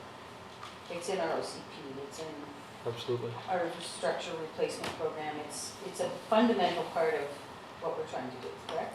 Yes, flood hazard management, stormwater that we're kicking off now, Everything the is long-term water resource. It's a fundamental piece of what we Yes. do already. So I'm not sure how moving a little bit of money over here is actually getting us. It's a completely different skill set, from my understanding, to what we're trying to achieve here. Is that true? I'm trying to understand the benefit of what Councillor Chappell's saying, because my understanding is that we are trying to incorporate adaptation in everything we do. That's fundamental to what we're doing. And we're not doing it enough, that's another conversation for sure. Is that fair to say? I'm just trying to... No, I'm asking for your opinion and I want to straight answer. I think it is absolutely fundamental to our philosophy, the way we think about all of this. Are we doing enough? I would say we could build dikes faster, for example. I mean, we're constrained simply by the capital expenditure, but as far as the philosophy that we have and the money that we put into our infrastructure plans, I think that it is enough. Thanks, and I totally agree. I'm not saying that we don't, but what I'm saying is that we don't look at things like glacial melt. There's a lot of things that I'm concerned with in our capital plans that don't look at our natural assets and that don't actually look at our long-term, like the environmental concerns for our natural assets. So I still have concerns with our water supply, looking at... I think we all do, but it's not part of a carbon neutral plan. So I would say that the philosophy of carbon neutral is also embedded equally into our plans. We look at carbon reduction in all our plans. It's just there's ways to do things better and faster, and by having the consultant having a little bit of extra money in consulting fees up front, we can have a better long-term outlook that brings us to those goals a little bit faster. And like continuing dribblings of money as opposed to doing a good plan up front and spending the money up front. And I'm looking at 2021, 2022, having a consultant on board that's paid a little bit more in the front years may benefit our district long-term sustainability better than dribblings of $8,000, which doesn't really get you much. And maybe you get a better expert for that much. Maybe you're hiring the same person that gets to look at one extra thing. Karen? Yeah, I take your point, and I think adaptation is really important, and I think that's one of the reasons that when we looked at the budget for Mr. Rolson's asset management plan, we increased the budget to make sure it included natural asset management. And I think the bigger bang for our buck around adaptation is when we do these big projects that we're paying consultants a lot of money for around our infrastructure, asset management. We have the greening of the subdivision control bylaw, I think, is in the budget this year. That's another opportunity for us to be forward thinking about adaptation through that policy change. So I think we're managing adaptation through our big policy and bylaw shifts. This, for me, is really about achieving carbon neutrality and having that sort of crack team of our employees looking at reducing our footprint over time. And they just need a little bit of help from consultants when they have questions in order to do that. So that's why I see this as a pretty responsible plan, and that we'll deal with adaptation in a major way with our major projects. Susan. Thanks, and I don't disagree that all those things get us there, but when I'm looking at a plan that brings us to zero over 5 years, where we have this massive amount, like 70, it's not massive amounts. So like we're not talking about $100,000 or $200,000, we're talking about $8,000 and $8,000, and a consultant that only gets paid $10,000 in order to bring us to carbon neutrality, and maybe we could get there faster. We have the money, we're actually carrying forward all these amounts, and instead of carrying forward the amounts, is maybe over 3 years instead of 5 years, we have a little bit more bang for the buck up front to get us to carbon neutrality, and it also allows for technology changes and everything else that comes with time passage, and that leaving $52,000 in a budget till 2020 and then $34,000 in a budget to 2021 actually extends something that we should be doing much more quickly. So, and I'm only talking about, I see the capital projects, I see the benefit of extending capital projects across there, but I don't see the benefit of expending it. You may not even get the same consultant over a 5-year period. You maybe want to upfront the consultant fees to actually bring us to a better bang. Just for the consultant fees, you're still extending the capital, you're still dealing with the carbon purchases, but just the operating plan and how we get there gets banged up a little bit. Linda. Mayor Hanson, thank you. I worry that we're getting quite into the gravel of this project. Engineering staff, with Dora's help, have put together quite a robust plan in terms of getting us to carbon neutrality with a responsible budget. I feel that we're debating a $129,000 item, and I respect council's passion, but that said, I do trust the experts in terms of what they want to produce with this. I think this is a pretty reasonable proposal. If we see opportunities to add a little extra oomph in a particular year, I hope we have enough nimbleness in our budget to be able to react to that anyway. So I think this is a good strategy. If next year we decide we see a real opportunity to ramp up, we can add it. But I think this is a good stepping stone, particularly in this year. We could talk about, I think this is a good strategy for up till 2022, 2019. The council may decide to ramp it up more, they may decide to get rid of it. I don't know. Doug. So I'll move it. Moved by Doug, seconded by Susan. I'll call the question. All those in favor? Opposed? Thanks, everybody. We've got 11 minutes. See how much Ag we plan. spent. Do you want to speak to the ag plan? Sure, Mayor Hoffman, on the heels of the last council discussion around our planning department working with the SLRD in terms of an agricultural plan, we scoped... As well as building on the work of the nonprofit group that's been... Correct, thank you.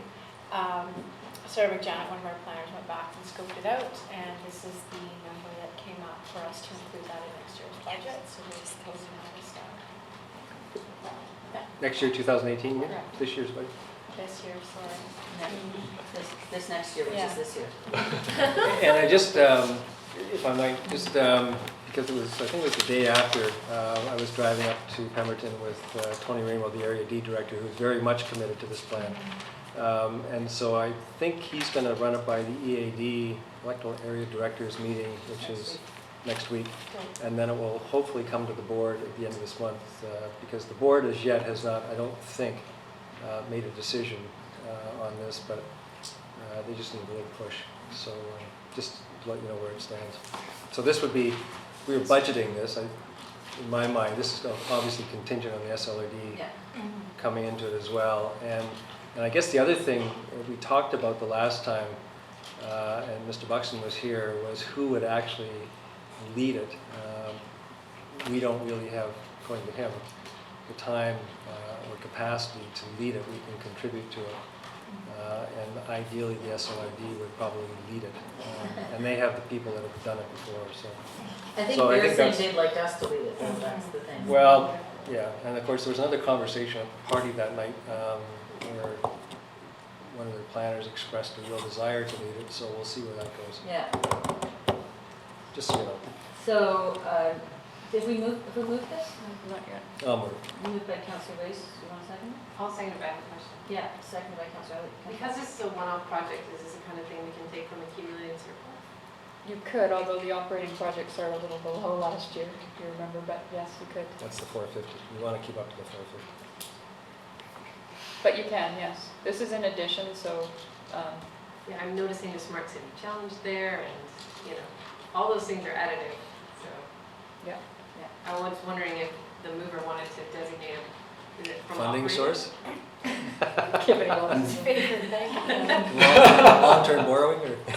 Well, let's leave it in No, general right please. now, and we'll see where the dust settles, and we may just have a whole bunch of decisions about what we want to fund in the community service down the road. I'll call the question. All those in favor? Opposed? Motion carries. Smart Cities Challenge. I can speak Go to ahead, that. Mayor Huntsman, Kate, our Economic Development Officer, Kate Mulligan, has put together a presentation coming to council next week. Yes, it's tomorrow. Tomorrow. My Next week is calendar this week, all just like up. last Yeah. year's this year. It's all confusing. Presentation is coming tomorrow, so ideally you've read the report, and if you haven't, in terms of capacity to put the application together, it's a rather robust process and requirement. So why don't we just defer this till tomorrow? Sure. You need a motion. I think If you're gonna we're not going to, okay. We've done the pond remediation, SORCA additional funding, that was an additional 10,000? Sorry, I just want to make sure, we'll have to be careful tomorrow that you actually talk to it for budget as well, Mhm. because the resolution coming forward is about the program. Yeah, no, I just reserve this decision until we have the information. Yeah. The SORCA additional funding, we had spoken to Jeff Cook following his presentation, and an individual from IMBA who indicated, they could do some work to, scope out some work to come up with a proposal for a new funding method so that it's sustainable for SORCA. The latest, I just got it today, scope presented by IMBA was $6,700. Addition to the 70. To the 85. Yeah, this is Oh, outside on top of of the 85. Yeah. We haven't agreed to the increase from 70 to 85 yet, have we? I believe we Yeah. did. Yeah. Oh, we did, Yeah, okay. yeah, yeah. So this, just as a refresher for the public and everyone here, is an additional amount to get a proposal around funding. In speaking to the CFO, Christine, we're kind of thinking maybe we start with having a sit down with Jeff and the individual from him, but it may not be that difficult. It may be, let's do what that community is doing, rather than spend $7,000. I would say we've increased it by 15 this year. Let's have a conversation and see where it goes. Ted and then Doug. Well, if I remember the conversation right, it was for an employee, the circus after a designated person. Mayor Heinzman, this amount isn't actually to pay for an employee, Yeah. so No. their future plan is to have a part-time employee. Yeah. The funding required for them to go forward, they want to shift from the grant and aid process. This would be a small project to come up with a proposal to make that shift. Which, have a conversation first. Well, we have mechanisms through the municipal networks that we can find out what other municipalities are doing. So once they give us some indications of who they're interested, models they've liked, we can follow that up ourselves. We don't really need a consultant to bring us those plans. I agree. So, Doug. Yeah, sorry. Yeah, on that point, I mean, I can recall the conversation, and the municipal portion in the Rosslyn example in the regional district, I forget which one it was a 3-year grant and aid, which is, that we can do that. So the more interesting thing is, I think, the partnership between the municipality and the regional district. And I broached the subject of that in the same conversation with the area director, and he is open to a discussion about that. And so that's a discussion point. And I think that might be worthwhile inviting Mr. Rainbow or someone from the SYD to that conversation with SORCA. Right. Okay, and Arts Council Partnership, can you just remind me on the numbers on that? So that was $45,000 for the partnership, I believe. 45? More than that. I thought it was 25 or 45 or something. How much did you say? I said 45. Oh, I think you said 5. I'm like, how did No, you 5. I said 45. 45,000. Yeah, I see this as a real opportunity to get a whole bunch of programming that I think we should be providing for our community and leveraging the Arts Council and building some capacity within their organization to move the whole arts potential programming for kids, for adults, for seniors forward. So I see a real benefit in this and a way to leverage goodwill of community volunteerism and the expertise of the Arts Council. Doug mentioned. Yeah, I can support the motion. It's not yet on the floor, but I see this as an opportunity to carve a spot out for the Arts Council in our budget process, just much like we've done with SORCA, really. Exactly. And kind of introduce it into a budget process. And partnership and the details of that leave to staff to sort out, but and what criteria we place around it. We might have another discussion about that, but absolutely in a budget, $45,000 and a $28 million budget towards arts is a drop in the bucket. Ted? Yeah, so this isn't on top of the other stuff, is Yes, it? it is. So then it's 45,000 plus, what's the other? 20. So 65,000.